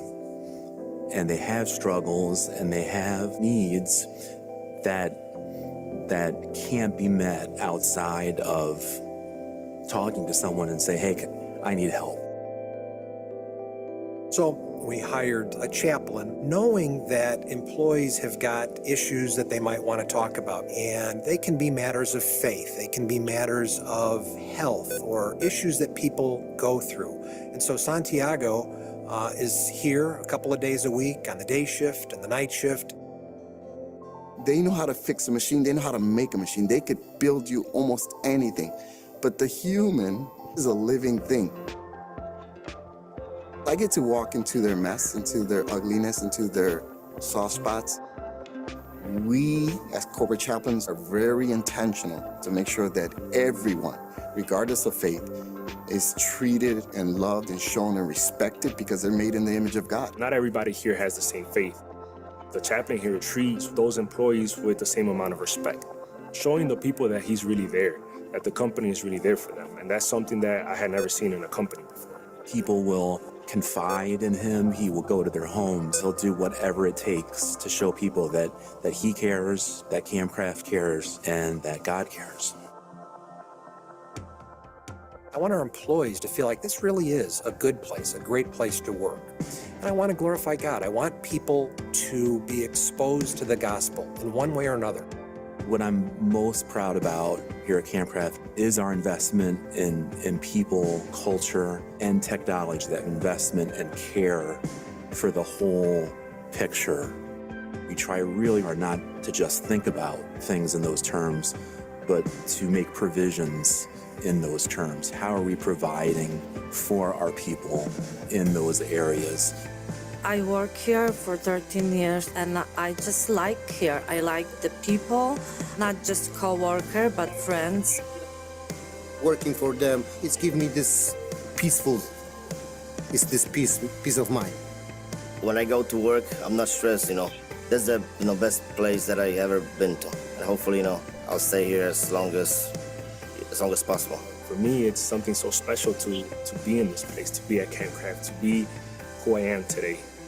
It's not about sales growth or how much money we make. This business, we steward it so the business can grow and more people can have jobs in a company like ours. We find ourselves talking about how can we help our people so they're not just coming to work and going home, but they're becoming better people. In the last session, we saw that God wants to bring us to a place where no longer do we depend on success in order to establish who we are, our identity. Most of us who are driven kind of grow up thinking we got to prove ourselves, and I've got to, if I accomplish this, or I make this amount of money, or if I reach this stature, then people will recognize my worth and they will accept. All right. I think that's a good place for us to stop the video. And I saw a couple of you dropping comments, and let me see it rolling in. Drop the comments. What did you notice? What did you learn? What did you say about the workplace culture? You know, I think I've seen almost like 16 comments as the video was being played. So now we're talking about how to create that workplace culture that can reflect faith principles. You know, beautiful. Thank you. Bukola says ethical environment. Somebody said solid investment in people. Another person said treating people well. Somebody said teamwork. Somebody said highest investment is in people. Teamwork comes up again, you know, and it goes on and on and on like that. In few words here, let me say number one, clear mission. I'll say clear mission. Now, this is a $100 million organization. And that's what I want you to first remember. It's not a $10,000 organization, it's a $100 million organization. So it means that when it comes to wealth, when it comes to resources, they have it. And they've been able to build it, they've been able to generate it. Right. But in the beginning, they have a clear mission. And their clear mission is that they want to glorify God. And that's very clear from the beginning. Now, this is not a religious organization. They want to glorify God. So whoever you are, if you're a Muslim, you come in, you glorify God. If you're a Christian, you come in, you glorify God. You are an atheist, just come and show that what you are doing is that you are glorifying God. So there's a clear mission. Now, this clear mission does not take the place of excellence. It didn't take the place of hard work. It didn't take the place of staying on the grinds. It just tells you, you must glorify God. Number two is this. There's a culture of love, fairness, respect, and equity. A culture of love, fairness, respect, and equity. So it means that love is very important there. You can't be there and hate people. You can love. So it's not a dog-eat-dog environment. So there's no battle of shark going on in that place. Love is palpable. Fairness is there. Now, another thing I love there around the fairness, you remember in the video you watched where that guy with criminal records, that ex-convict, comes there for a job. So the guy comes for a job, and ideally, if you check the records, you say, no, we don't want to deal with this kind of person. No, maybe his coming is going to spoil a few things around our brand. They asked themselves a question. And what was the question? How am I going to reflect on faith-based if I do not accept this guy? Particularly because he has the skill and he can get the job done. So they picked up the guy, took a risk on him, and see what the guy is becoming there. What are we talking about? Creating a workplace culture that can reflect faith principles. Still putting purpose in view and fulfillment amongst employees. Number three, let's talk about their products and services. You can see excellence in the products and in the principles. So you know that because you are a Christian does not mean you do shabby stuff. Like we always say, because you follow God or you're a Christian does not mean your brain freezes. I also think that you should be more creative because you are dealing with God. You can't be with the Most High and be the most low in what you are doing. Now take a look at the Milky Way, look at the planet, look at the entire universe, look at the beauty of God at work. You can see that it's quite beautiful. God is very, very creative. So why shouldn't your creative juice be flowing? Why shouldn't you be intelligent? One of the greatest things you can get from God is intelligence. That when you pray, no matter your drama, you must be able to bring out intelligence from that which you are doing. Once you get the intelligence, whether through prayer or anything, you can now begin to work it out. Look at the culture there of excellence. Excellence is, from the root word, they say it's exceeding the ceilings. So there's no cap. You can never arrive. It's an act and also an act. So you can tell that these guys know what they're doing. So you won't, because you're a faith-based organization, you do things that are not good. You do things that are not up to par. No, you should operate at the highest bar, at the highest level of excellence. Meet the needs of the customers. Let your feedbacks be great. Let your post-sale analysis be strong. When people say, "Oh, we came across you, this is what we got. We got something good. We got something great." That's one part of it. The number 4 is you can see that they are all about the well-being of the employee. A lot of you have been writing, "Oh, they treat them well, they treat them well, they treat them well." Yes. They are treating them across board, spiritually, mentally, physically. Did you notice that they have a chaplain that deals even with the mental health cases or any issue of the staff? So there's somebody catering, so it's a spiritual environment, though you're doing business. If you have anything dealing with you, you have a chaplain, you have somebody to talk to, or just say like a therapist or somebody who can help you out, listen to you across board. Whether you're Christian, Muslim, atheist, whatever you are. And that's very powerful. It's like you having everything that makes you a total man or a total woman in an organization. I think that one of the greatest things that I'm also seeing from this is this, that a business does not necessarily have to be a dog-eat-dog environment or a shark-eat-shark environment. This proves, $100 million organization proves that there can be love, there can be fairness, there can be equity, and at the end of the day, the employees are supposed to be total. You know what they call a total man or a total woman? They walked in the organization and they're saying, "Wow, my faith is strong. My soul is well fed. Physically, mentally, I'm not off." How can they not be able to deliver well in the face of the job? So I think that's a very good one for us to look at. At the end of the day, the identity is in Christ. All they want to achieve with all they're doing is that they want Christ to be glorified. And if you really want that to happen in your organization, I think that culture is the best way to be able to handle it. Invest so much in culture. Strategy is good, but culture will eat strategy for breakfast. The leadership is going to eat culture for breakfast. So it is first leadership, culture, then from culture to strategy. Who sets the culture? The leader. It starts with the CEO. It starts with the leader. You build the culture. The moment you set the culture, the next thing you do is now strategies can now begin to flow. I hope that that has helped us a little bit this night to let you know that you can be both a priest and a king in your business. You are in touch with the Most High God, getting the greatest intelligence from God.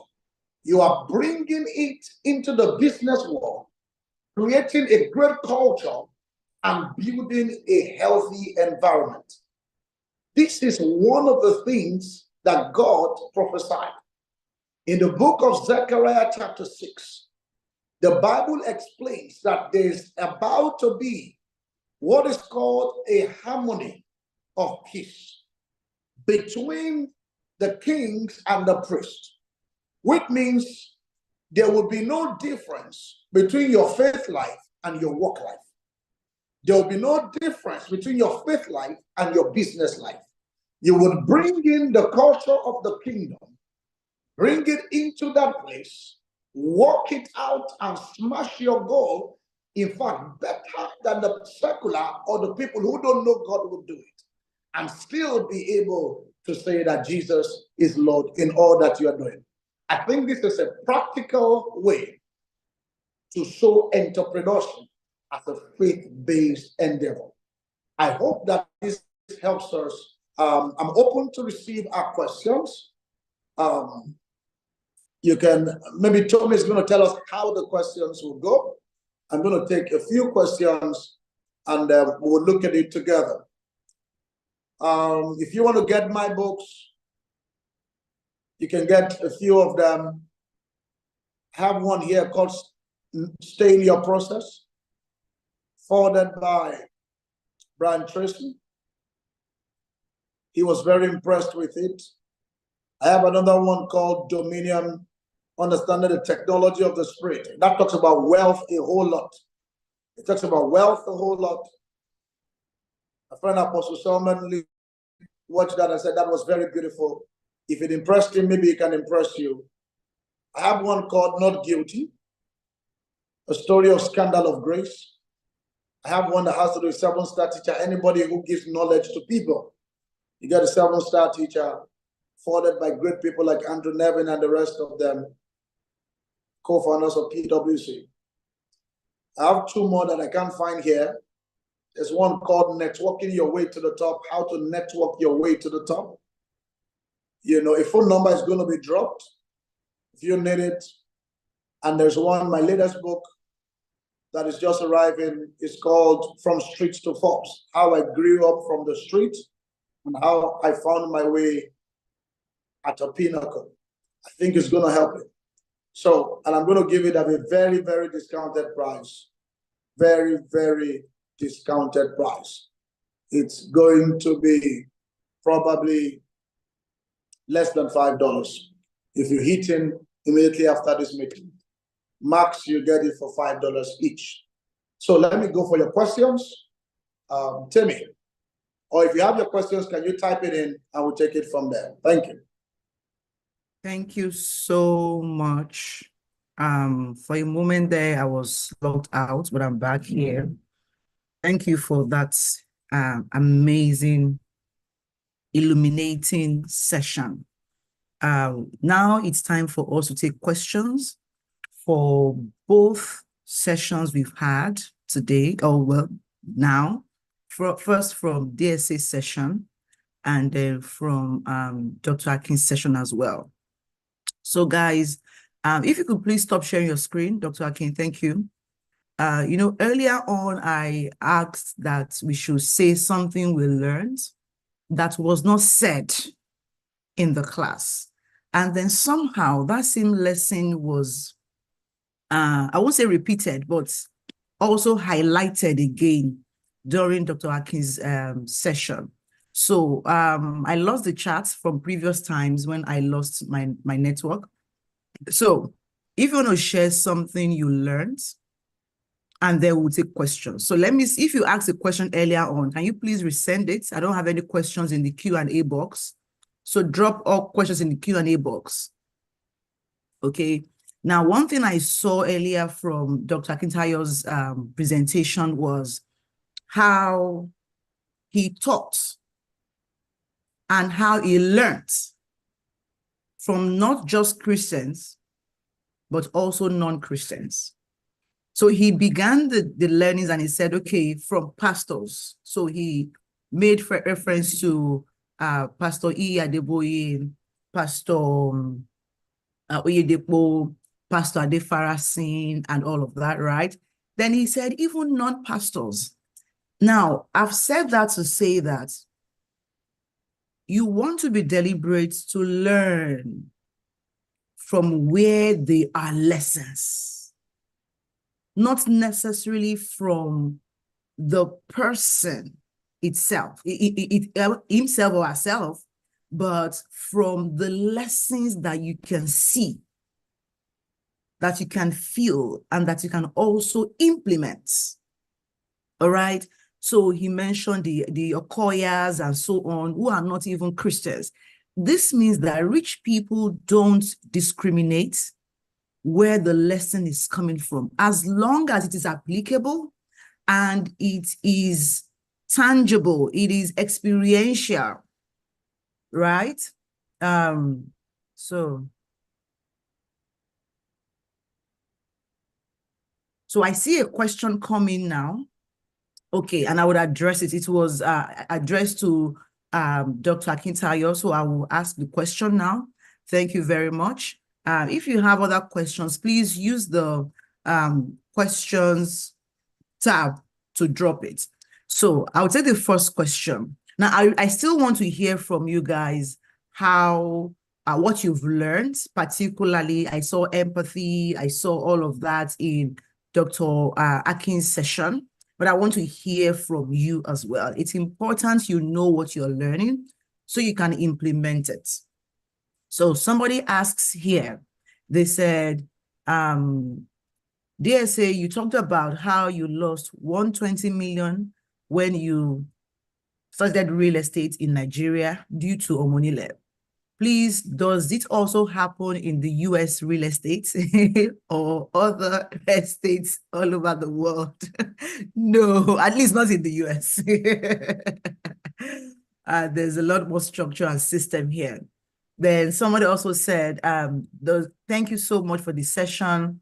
In a nation where salaries are very, in quotes, wonderful, are there land options where someone can invest maybe 2,000 to 5,000 naira over a specific period of time to get land? The second question. The third question says, how do you explain buying properties at USD equivalent thereafter, considering that Naira is devaluing continuously? Okay. Then finally, I'm going to send this to you so that you can, I hope you can take all questions at once. And then finally, how do one build a culture of visionary thinking, especially with young people, on how they should operate? Now, that question, is that you asking as a young person yourself, or you mean working with young people? But anyway, DSA will attempt to answer the question both ways, whichever one you meant. Dr. Akintayo, please confirm that you have the 4 questions I just read. But I will also share with you in a private chat. Maybe from there you can also read it. Does that work for you? Okay, that's fine.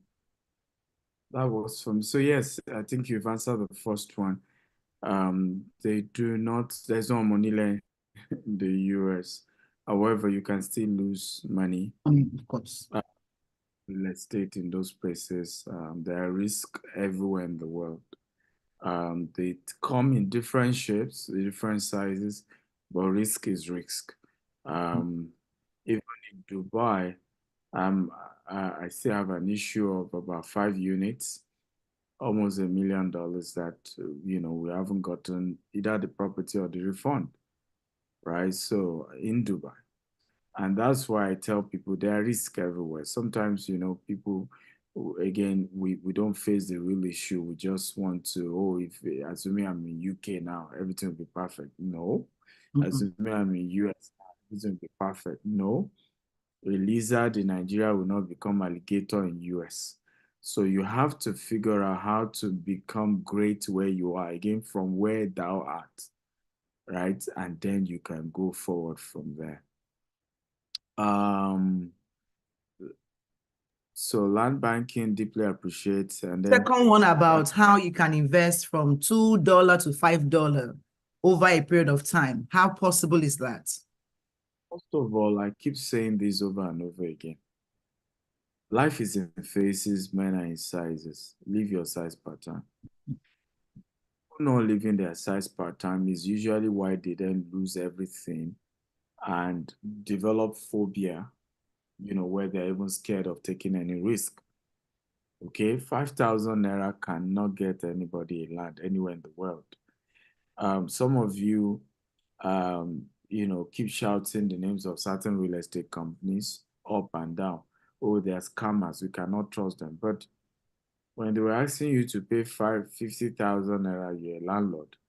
You never analyze the cost and analyze the reality of it. So I'll break it down for you. Typically, when you go and meet a Monila and say you want to buy land, an average land around Lagos, right, no matter how cheap you are looking at, the cheapest you will find directly from Monile as of today is around 2 million, even in bushes now. So I'm buying the land 2 million. Of course, the company has other costs. So let's say the double liter is now 4 million. Meanwhile, technically they're supposed to make it times 6 because of the issue of infrastructure, the issue of the need to have, infrastructure, have security men to avoid encroachment, and there are certain bills they need to be paying every year. There's also government bills and all of that. But typically, let's just say the company double it, right? Now they say you should be paying 50,000 naira. First of all, as soon as they put their signage, the Omonile would increase their price, right? The next time they are coming. So because they made it so cheap, 50,000, before you know it, you have 20,000 people wanting to buy when they only have 500 plots. By the time they go back to the initial people, those ones have double price as well. Now, it took you years to even pay. Some people don't even finish paying, right? And all that the company is paying salary, the company has all of these bills. So it's just not realistic in any way. So what is usually my advice? When you want to start investing, the first thing is get the knowledge. The second thing is up your skill. Must you continue to earn low salary that you can only afford 5,000 naira to spare? No, you can up your skill, right? I remember doing a series in Turkey, and I was sharing about 10 skills that gives you the highest pay that you don't need a degree for. You will be shocked that there are certain extra certification that won't take you 3 months to 6 months, and you can triple or quadruple your pay, right? Just because of a certification. So why not look at how do I up my skill? What are even the skills that will never lose relevance? One of the reasons why you see me always talk about sales and how I love marketing and I had to build a strong capacity to sell was also because I discovered that one skill that AI cannot take away is selling. If you can sell, you will never be poor. So up your skill. How do you then up your skill? This 2,000, this 5,000, use it to buy books. You heard Dr. Akinpelu talk about certain books. His books are a lot cheaper than mine. You couldn't buy mine. Go buy his own, right? As you start reading that, you begin to get wisdom and you begin to improve your skill level. You also understand when you then touch money, you know what to do with it. Because that's why they call it currency. Every man will touch money at some point in their life. The question is, are they prepared before the money comes? Were they already financially intelligent to know what to do with the money when some opportunity shows up? But many would not prioritize what they need to prioritize on. So again, as of Nigeria of today, 5,000 will not get you a land, but that 5,000 will go into books, and those books will turn your mind, change your mind, and I can assure you, you'll begin to see opportunities where you can make good money for yourself, and that in turn can turn your life around. And I'll give you an example. There are certain books you begin to read and you realize that white-collar job is the reason you are poor. Do you know there are certain jobs, even for those in diaspora? I know somebody who, by the time they got to America, right, from the place of car wash, right, the person started selling cars. As we speak now, the kind of money he's making, those who are doing white collar job in America, nursing, this, that, they don't even have it, right? As long as you are not ashamed and you understand that there's dignity in labor, you can't be poor. Some of us is just this obsession. I must be in an office with air condition. Those of us who are doing real estate, we're always in the bush. Sometimes I go to inspect some land and I'm telling the seller, oh yeah, let's enter bush. We say, "Ah, sir, with your," I said, no, let's enter. God has saved me on many lands. Because some land, the front looks okay. Before you know it, they've dug sand and the whole thing is a ditch. And if you don't go deep inside and you're doing, speaking grammar, carry, Oga is not by phone. I joke often on social media, you keep the English, me, I keep the money, right? So it's important to put those resources and get wisdom. Buy wisdom and sell it now. Talking about the dollar, so there's certain kind of locations that honestly, when you look at the return on investment, it doesn't matter. First of all, you need to know that even in America, there's inflation. That's one. Two, there's also tax. Are you aware, okay, that income tax is over 20% in the US? In the UK, it's even higher. Okay, so now you are talking about dollar is devalued, this and that. When you look at that, you need to pay X in tax. When you look at the inflation as well, and when you also look at the fact that real estate does not double. In Nigeria, you can buy a land today. By 12 months later, you can sell it 3 times the value. So it's about knowing the right land to buy. However, the good news is that if you don't like buying in Nigeria, no problem. GTEX is here for you. You want UK, we sell. You want US, we sell. You want to buy in Dubai, we sell. So nobody is forcing you to buy land in Nigeria. Buy anywhere. The problem is when I now tell you what you need to deposit, okay, for the US land, suddenly it becomes, oh, I can't afford that. So the question is, so why are you putting your eye in US when you really can't afford US price? Humble yourself and buy the one. Just start somewhere. Analysis leading to paralysis is how people don't become wealthy. Overanalyzing every issue. So take action. Everybody type take action. Then the last person, how do you build culture, system, or visionary thinking, especially with young people? Well, you start training them. Start training them and live by example. I have a lot of young employees. First thing is I live by example. We do 3 retreats every year. We just finished one now. We had Dr. Cosmos, we had all these people, cost us over 25 million. Each retreat we do cost us over 25 million. Just investing in our people, right? And that is just the quarterly one. There's constant meetings, trainings. We have consultants. There's constant. Tomorrow now, we're having our board inauguration and budget, approval meeting. Everybody's coming again. There's just so much being done to build a great organization. It's not being so. It's easier said than done, right? It's easier said than done. But ultimately, keep teaching. And then you that you are teaching, live by example. You see, our generation, we couldn't ask questions. When our parents speak, we keep quiet. This generation, they will ask you questions. They will ask you why. You can't just tell them, do this, do that. No, why? Why? Okay? And they will look you to your face and say, you yourself that is asking us to do this, you're not doing it.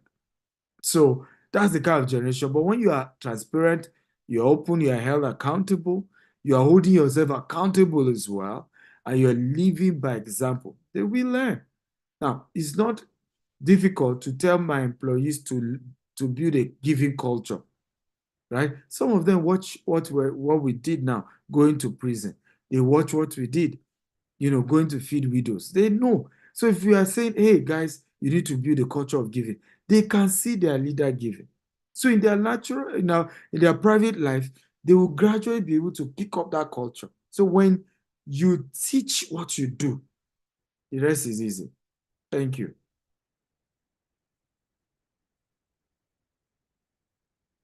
Awesome, awesome, awesome. Thank you so much for that. So let me see if we have more questions in the chat. I think we have more questions in the chat, and I think we have some questions also for Dr. Akin.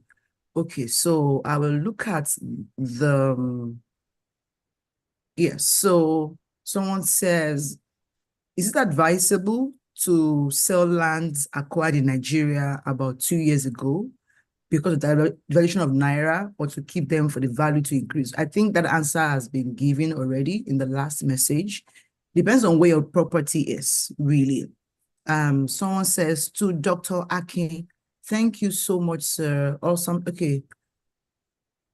What do you think about Gen Z CEOs that gets grants from venture capitals, maybe capitalists and investors, and then go on to blow the money and not using it for the purpose, the so-called business? What do you mean? What does it think?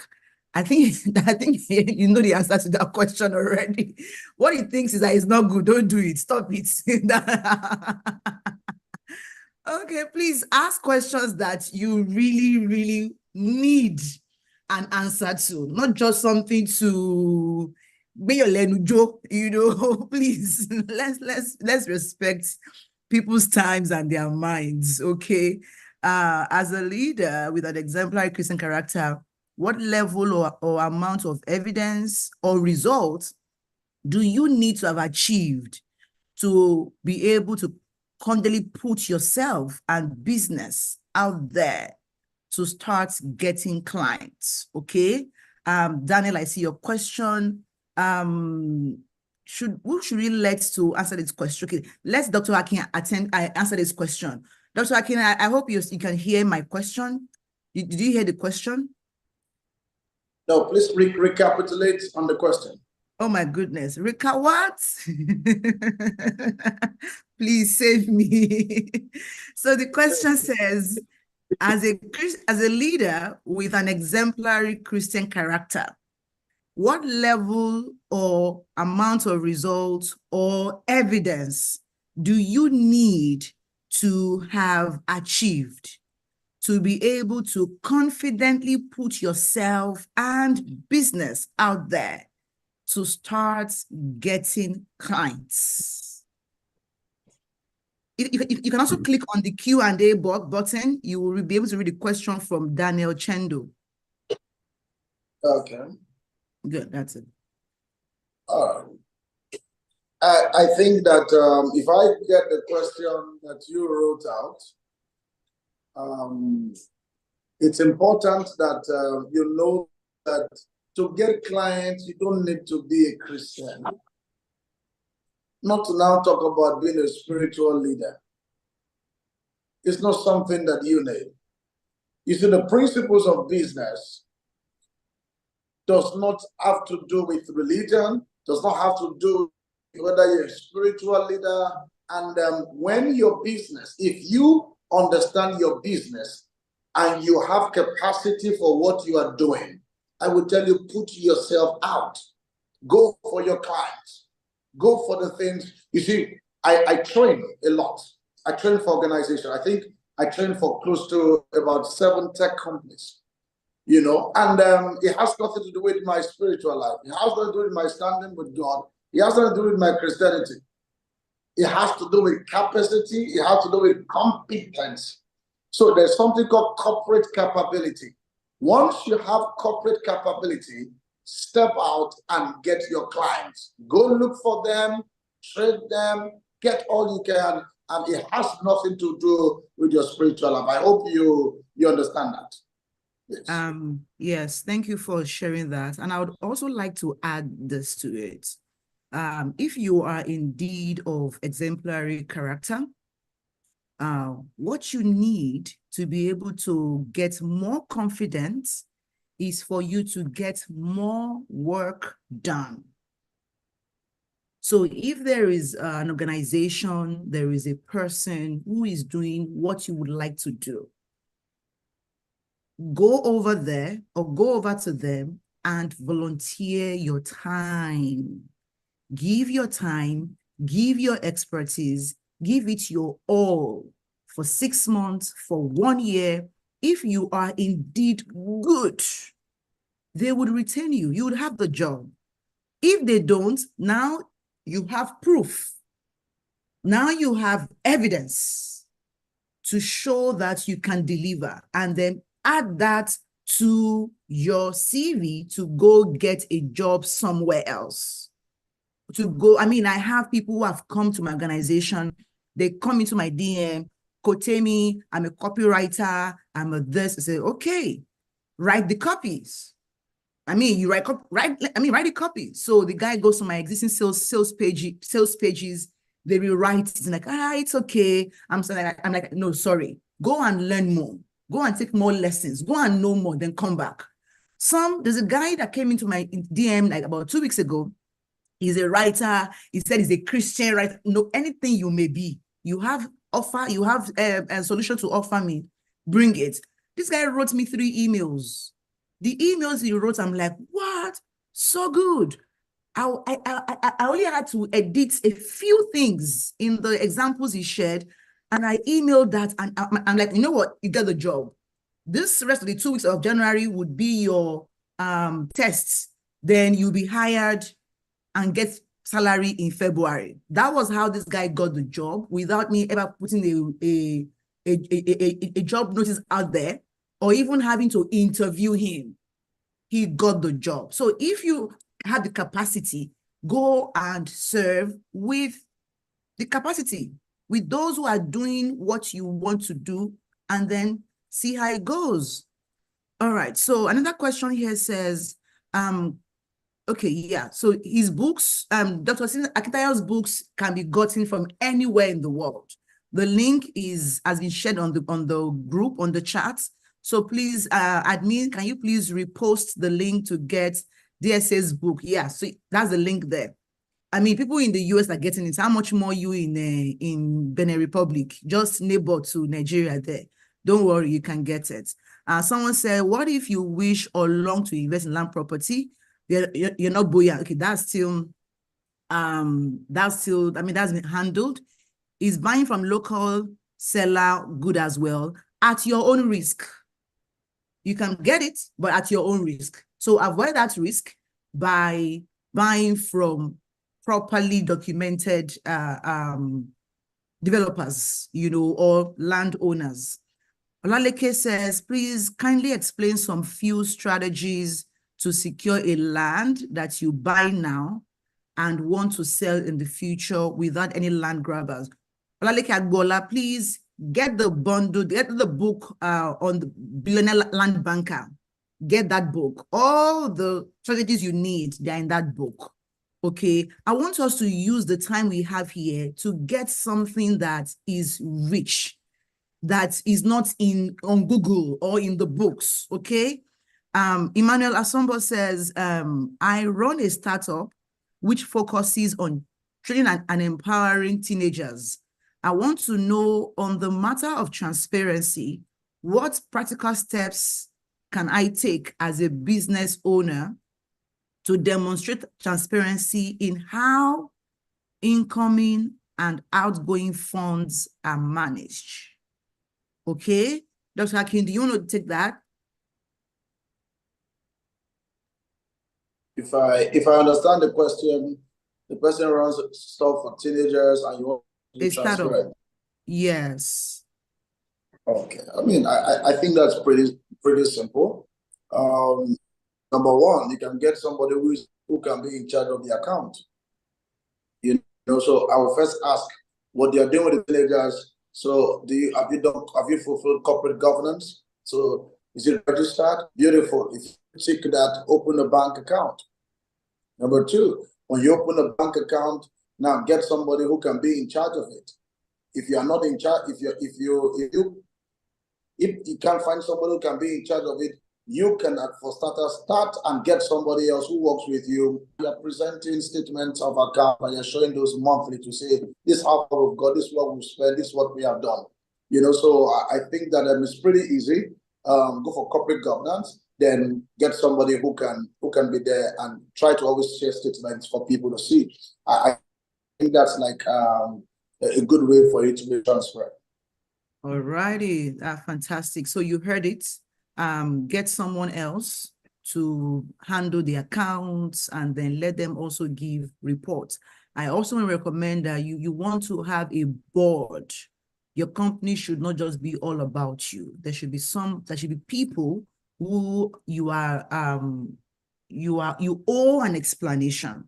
You get back to them once in a quarter, once in a year, they come together and they ask you questions and you respond to those people. So, and then you can have quarterly publications, you know, or biannual publications that you publish to show what you have spent. In fact, you are required by law to do this actually, you know. It's just that sometimes it's not enforced, but usually after the year runs out, you publish, you know, what you got and all of that, and then let people see how you have managed the money. Peter says, I'm from Kenya. How can one know what type of land to invest in and which is more profitable? Whew. Okay, DSA, do you want to attempt that question or should I give me one liner? Well, we've treated it and we talked about, by the way, somebody is asking if my books are audio. Every book in the combo comes with the audio version. You know, some even come with the video version. So once you buy the combo, you will still be able to get the audio or the video. And then for those who said they bought books, and you know, you can call the numbers attached. So just call the office and tell them, and they will attend to you. But how to know the land? I mentioned transportation project, whether it's air, rail, or water. I mentioned educational facilities. So ask yourself, what are the things around that? I've been to Kenya several times. What are the things that government is planning to do, or a private project that's coming to that place that will enhance, the value of the property in that location, right? And in the case where none exists, if you are doing large, real estate business, then you can even create it yourself. So some of our estate, what we are doing has made all the area to go. Everybody is also coming. Oh, GTEx is here. So they too, they are coming, and the entire environment is going up just based on what we are putting in that location. Fence round, we put solar lights. So some areas now, because we put solar lights in the night, that already just makes the area a lot safer. And more people are coming now to build their own houses as well. So there is created environment, things you're able to build and put in your estate that helps. Also, the gentleman who talked about your drive-by from family, why?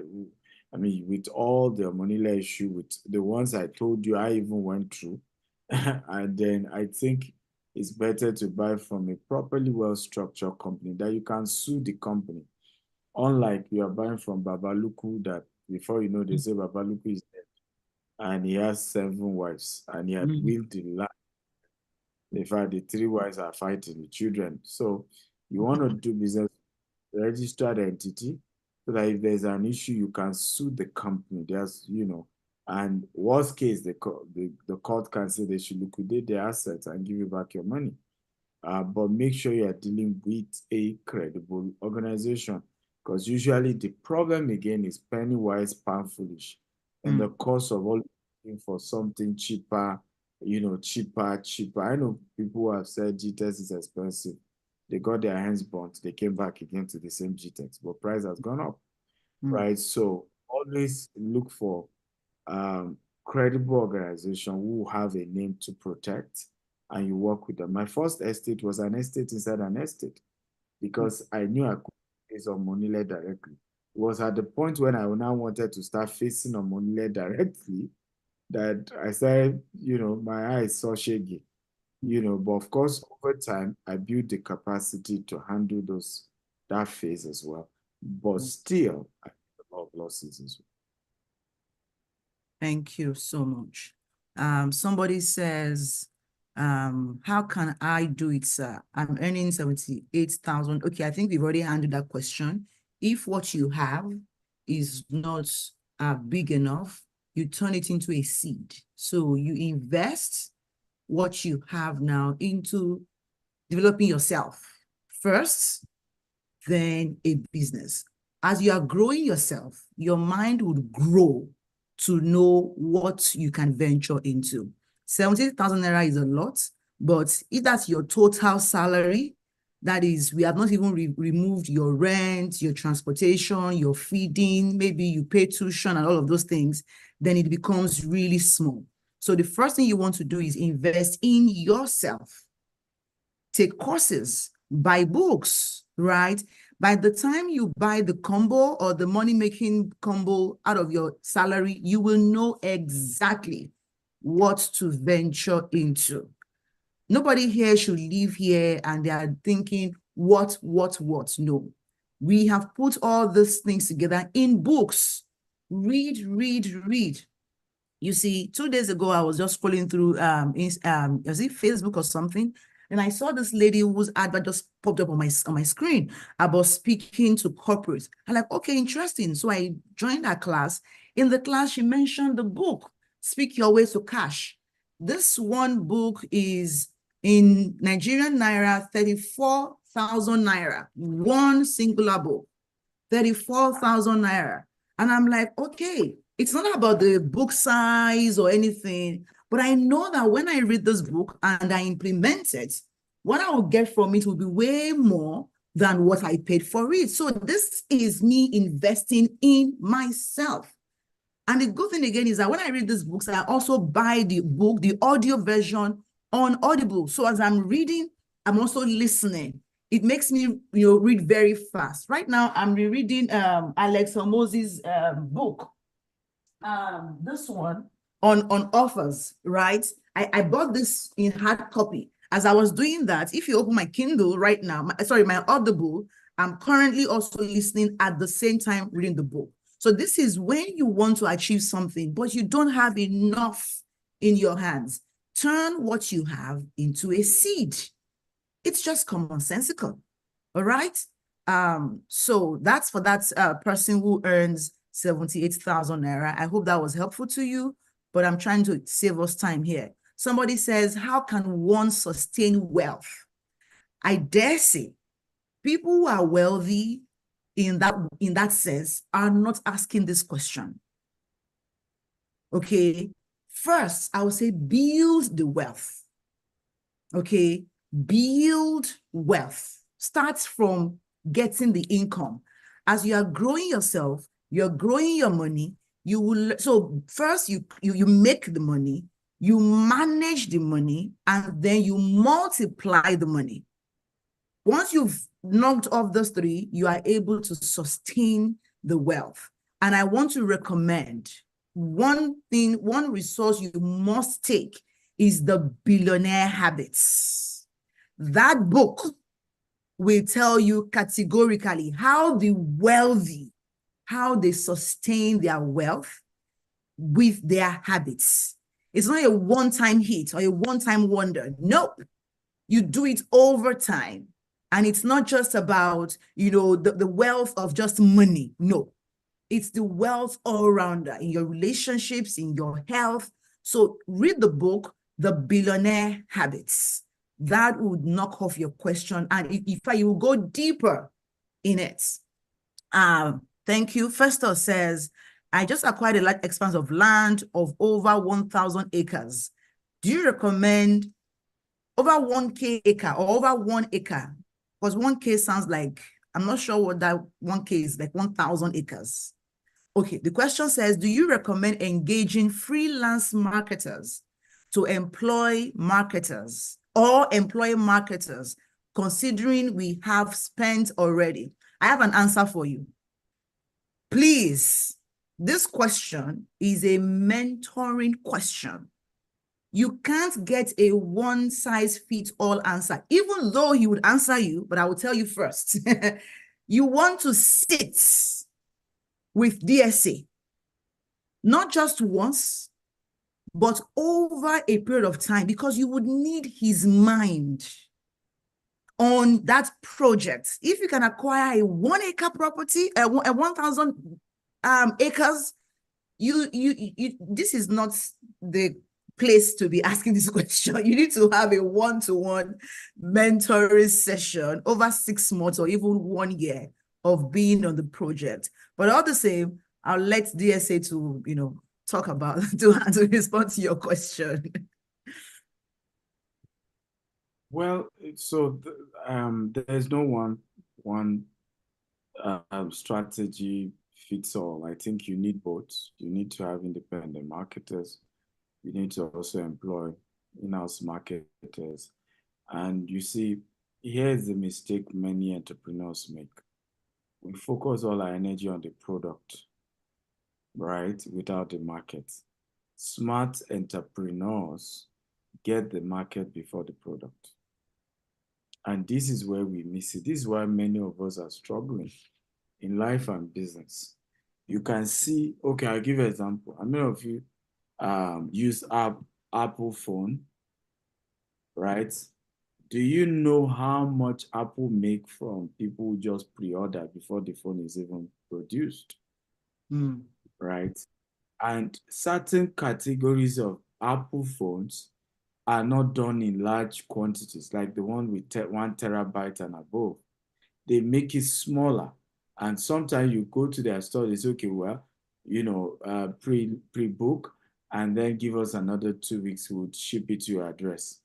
So if companies at that level do that, how many of you know that you cannot just go to a store and buy a brand new Tesla? You will book for Tesla, right? And they will deliver. So again, many entrepreneurs make that mistake. Product.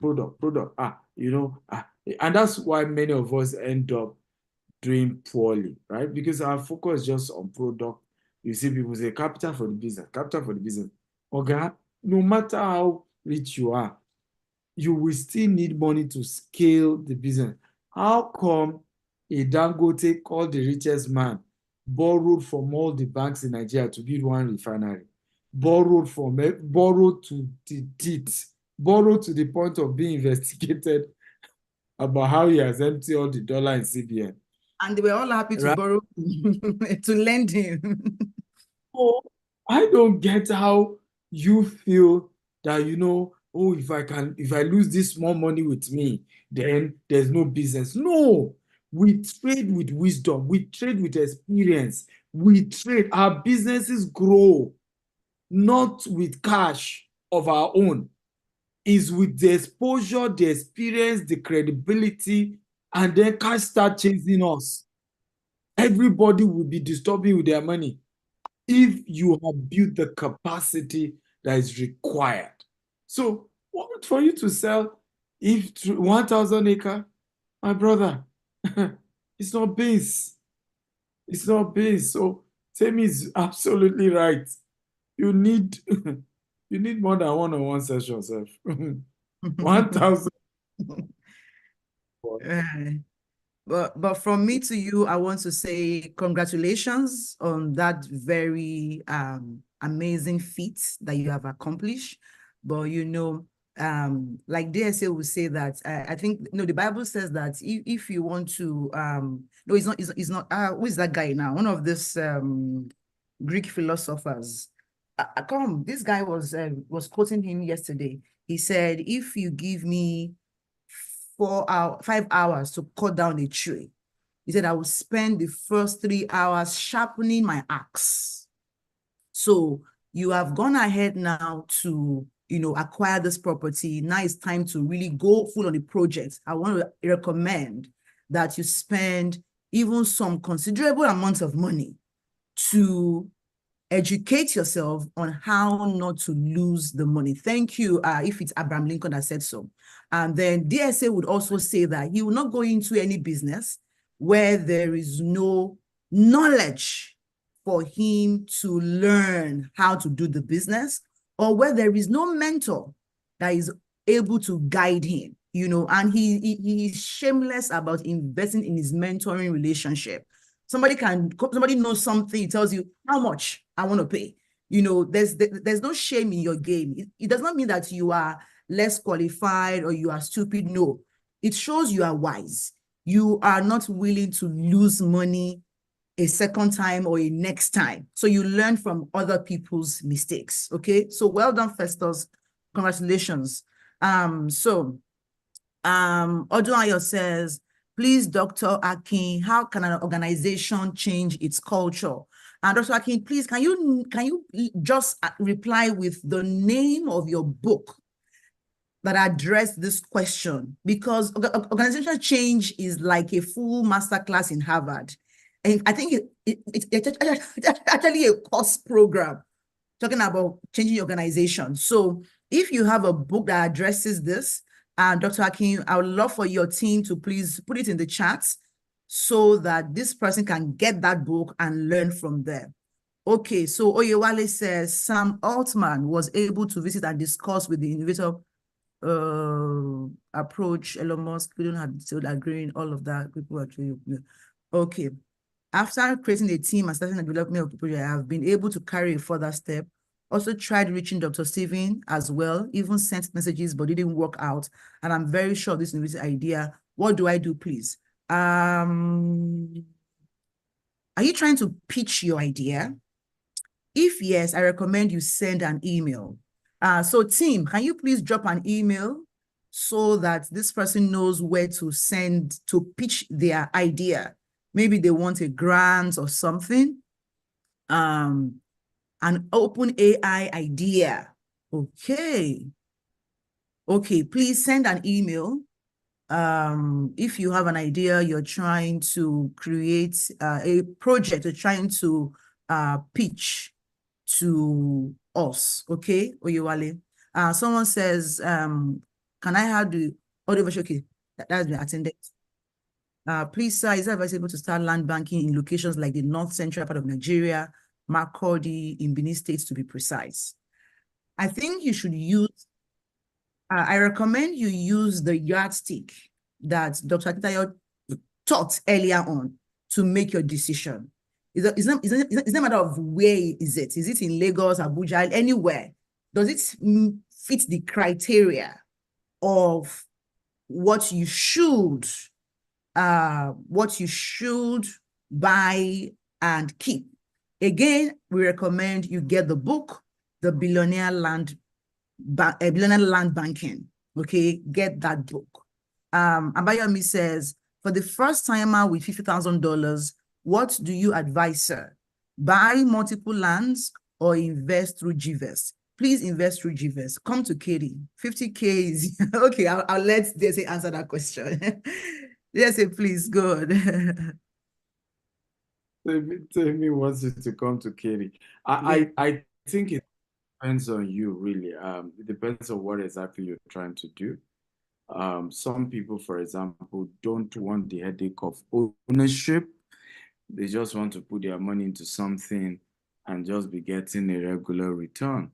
Some other people want to take the risk and have something and watch it grow over the years, and the whole thing becomes something big. So it's still your decision to choose what you want to do.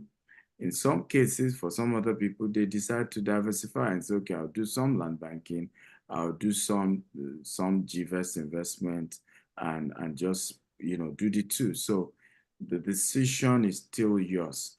As to investing in North Central and all of that, first of all, you need to know that Lagos gives the highest return on investment in the whole of Africa. Abuja, number 2, Africa. Port Harcourt and Johannesburg is number 3. right? So yes, you can do land banking anywhere in the world using, once you go through the Billionaire Land Banker book, we talked about over 7 steps, 7 things to check to know a good location. But it's also important, right, to know that certain locations still gives higher than certain locations. Like Lagos will always give more than a Makurdi will give.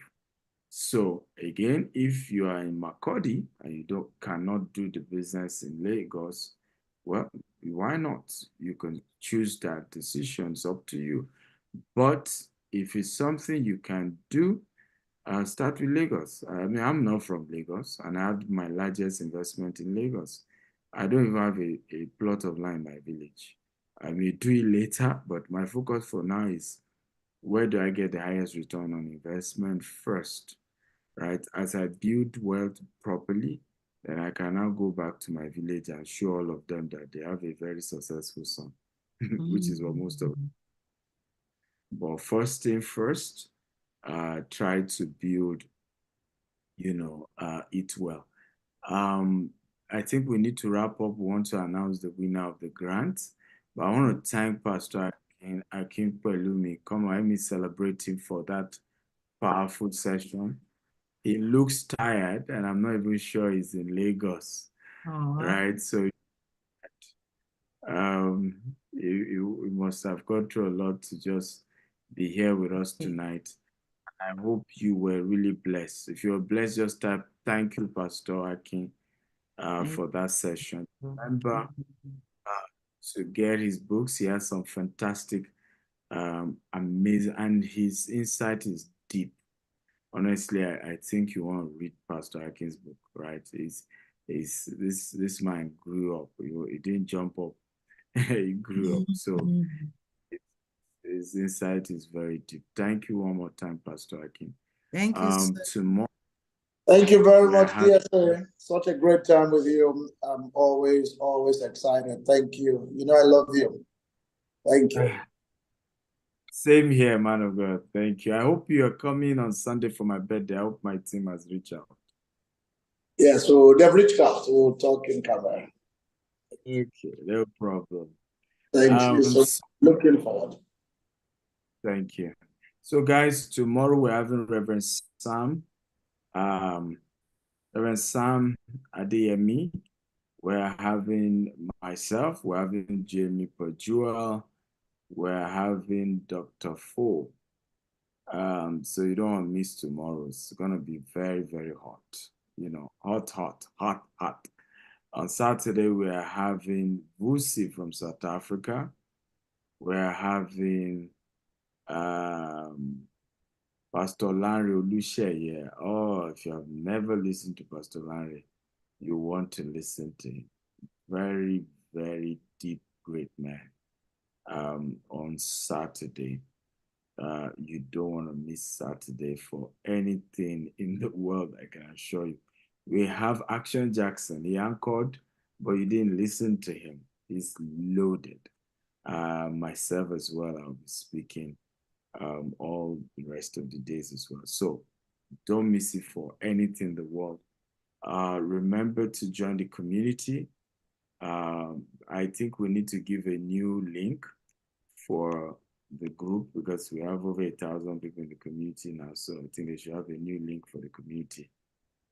Also, the book combo, feel free to go and buy. Like we said, if you're buying physical copy to deliver anywhere in the world, even if you're in Antarctica. But if you're buying, it will be sent to you. You can download it, and you're good. If you're buying the e-copy, and the e-copy will also come with the audio and all those bonuses. So Temi will take it away and interview the winner of today's grant. We've been giving 500,000 grant to small business owners since we started. So this is day 4. You cannot apply again. We're done with application. We already have enough applicants. So this is the winner of day 4. So Temi, take it away. So we just interviewed them to know what his business is about and hear from him. Confirm he has gotten his money so that it's not later.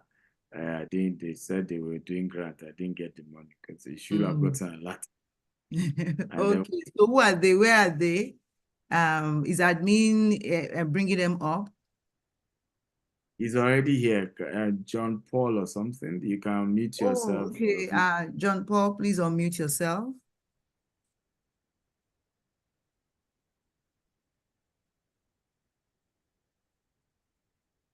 Can you speak? Mute your.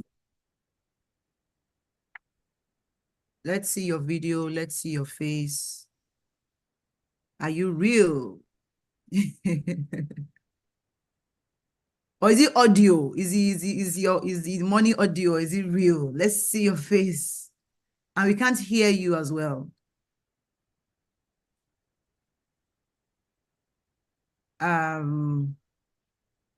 Okay, we'll wait to hear from him.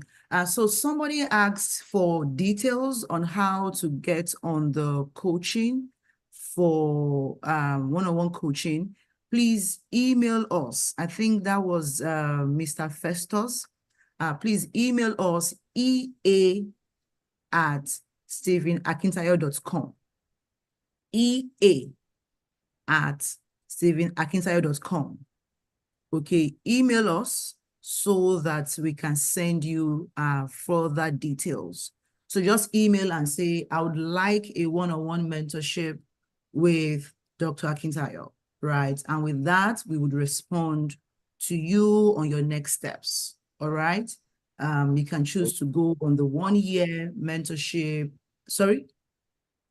Also call +234 8180000618.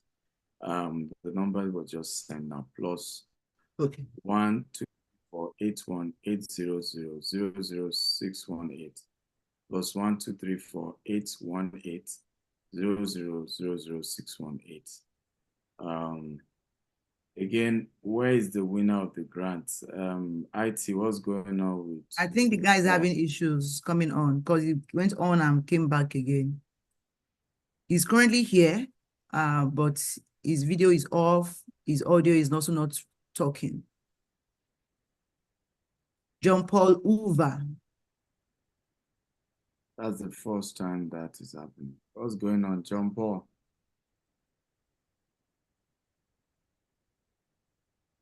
Okay, so let's do this, John Paul. If you can hear us, type. Okay, I can see him now. Okay, they needed to make him co-host, I think. Yeah, so can you speak, John Paul? I see your video, but I can't hear you. Pale, pale.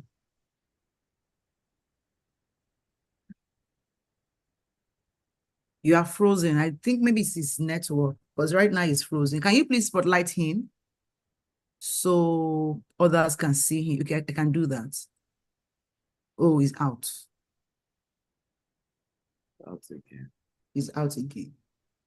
Okay, DSA, please indulge me while we chill for him to come back. Somebody's asking, what is your advice for a young guy of 20 years old who wants to grow in wealth? Okay. I'm sure you have the answer now. I don't want to give it. You are the one that asked the question. Books on wealth, you know, go for seminars on wealth.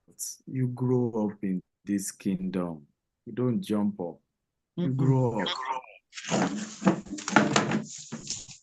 Okay, John Paul, I think we can hear you finally. Good evening. Good evening. Okay, so tell us about your business, about yourself, and then why you do what you do. Okay, I'm John Paul Ondo-Embationum. I'm from Benue State. I'm the founder of Jad Green Farm Garden.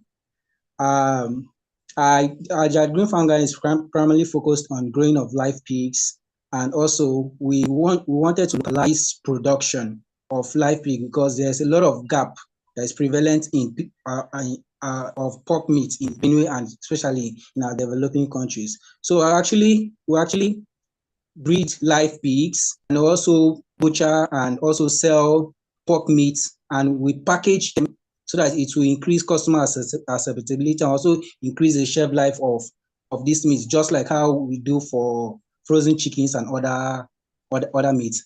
And I want to thank Dr. Akintayo, Stephen Akintayo, and the GTEx Holdings team for finding me worthy to be selected for this grant. I am really grateful.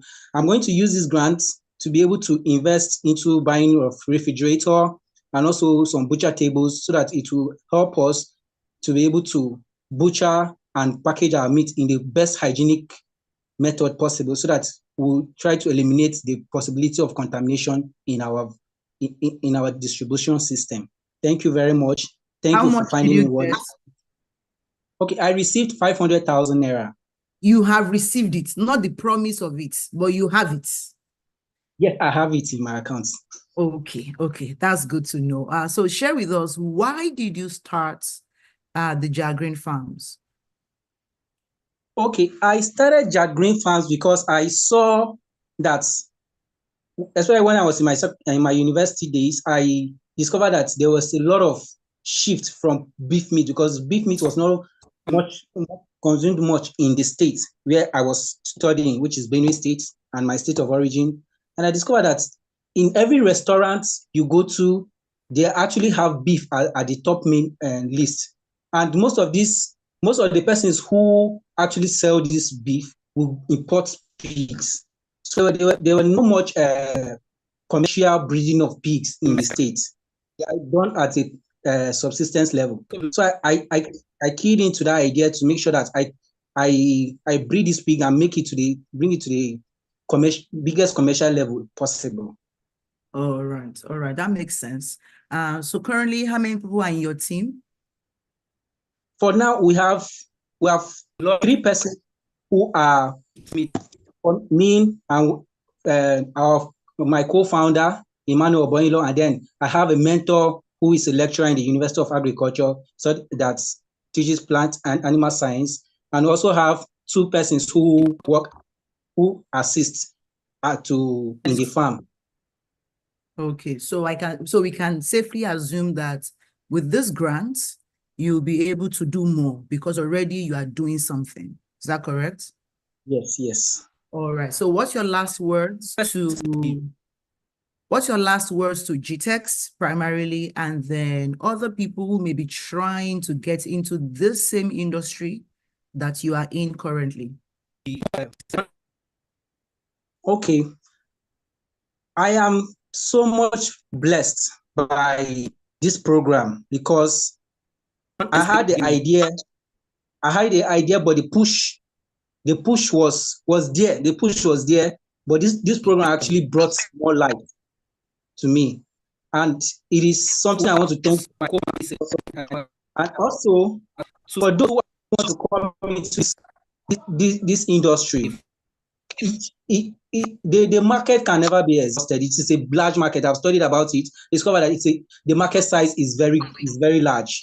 So you can come into it and do it, and as far as you get the right mentorship, just like how we have learned from this conference, you get the right mentorship, you get the right mindset, you are going to excel in the business. Because so far, so good. The little I've done, in as much as I have challenges, I'm still learning, but I know that I have made little progress. All right, that's it. So thank you for being here. Thank you for ably representing your brand. People are wishing you congratulations in the chats. I hope that you would make us proud and that we would become a part of your success story. Okay, as you share more and more of your story, you can say, GTEx at one time or the other, we contributed to it. Okay, so thank you, everybody. Thank you for being here.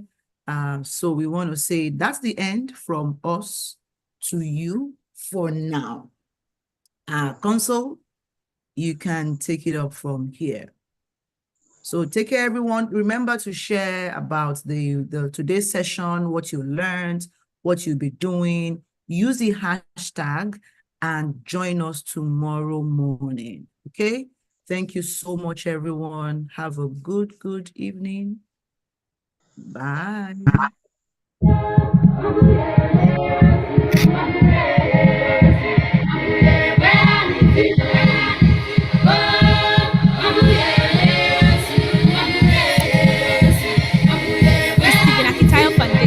I've decided to come here in partner with Cocoa Food Bank, to feed over 500 people here today, over 500 widows, just to support them with our token.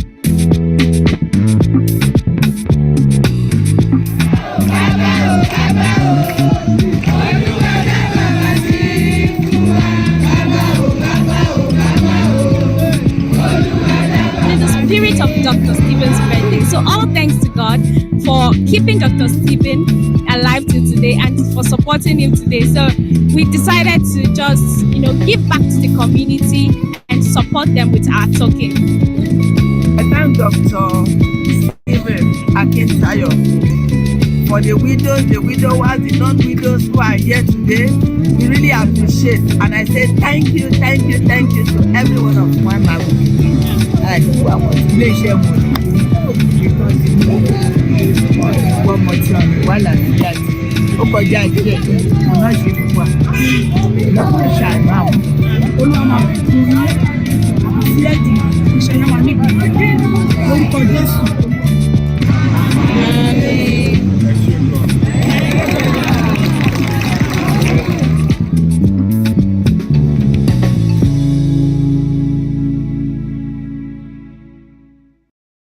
Is the future heading towards you or away from you?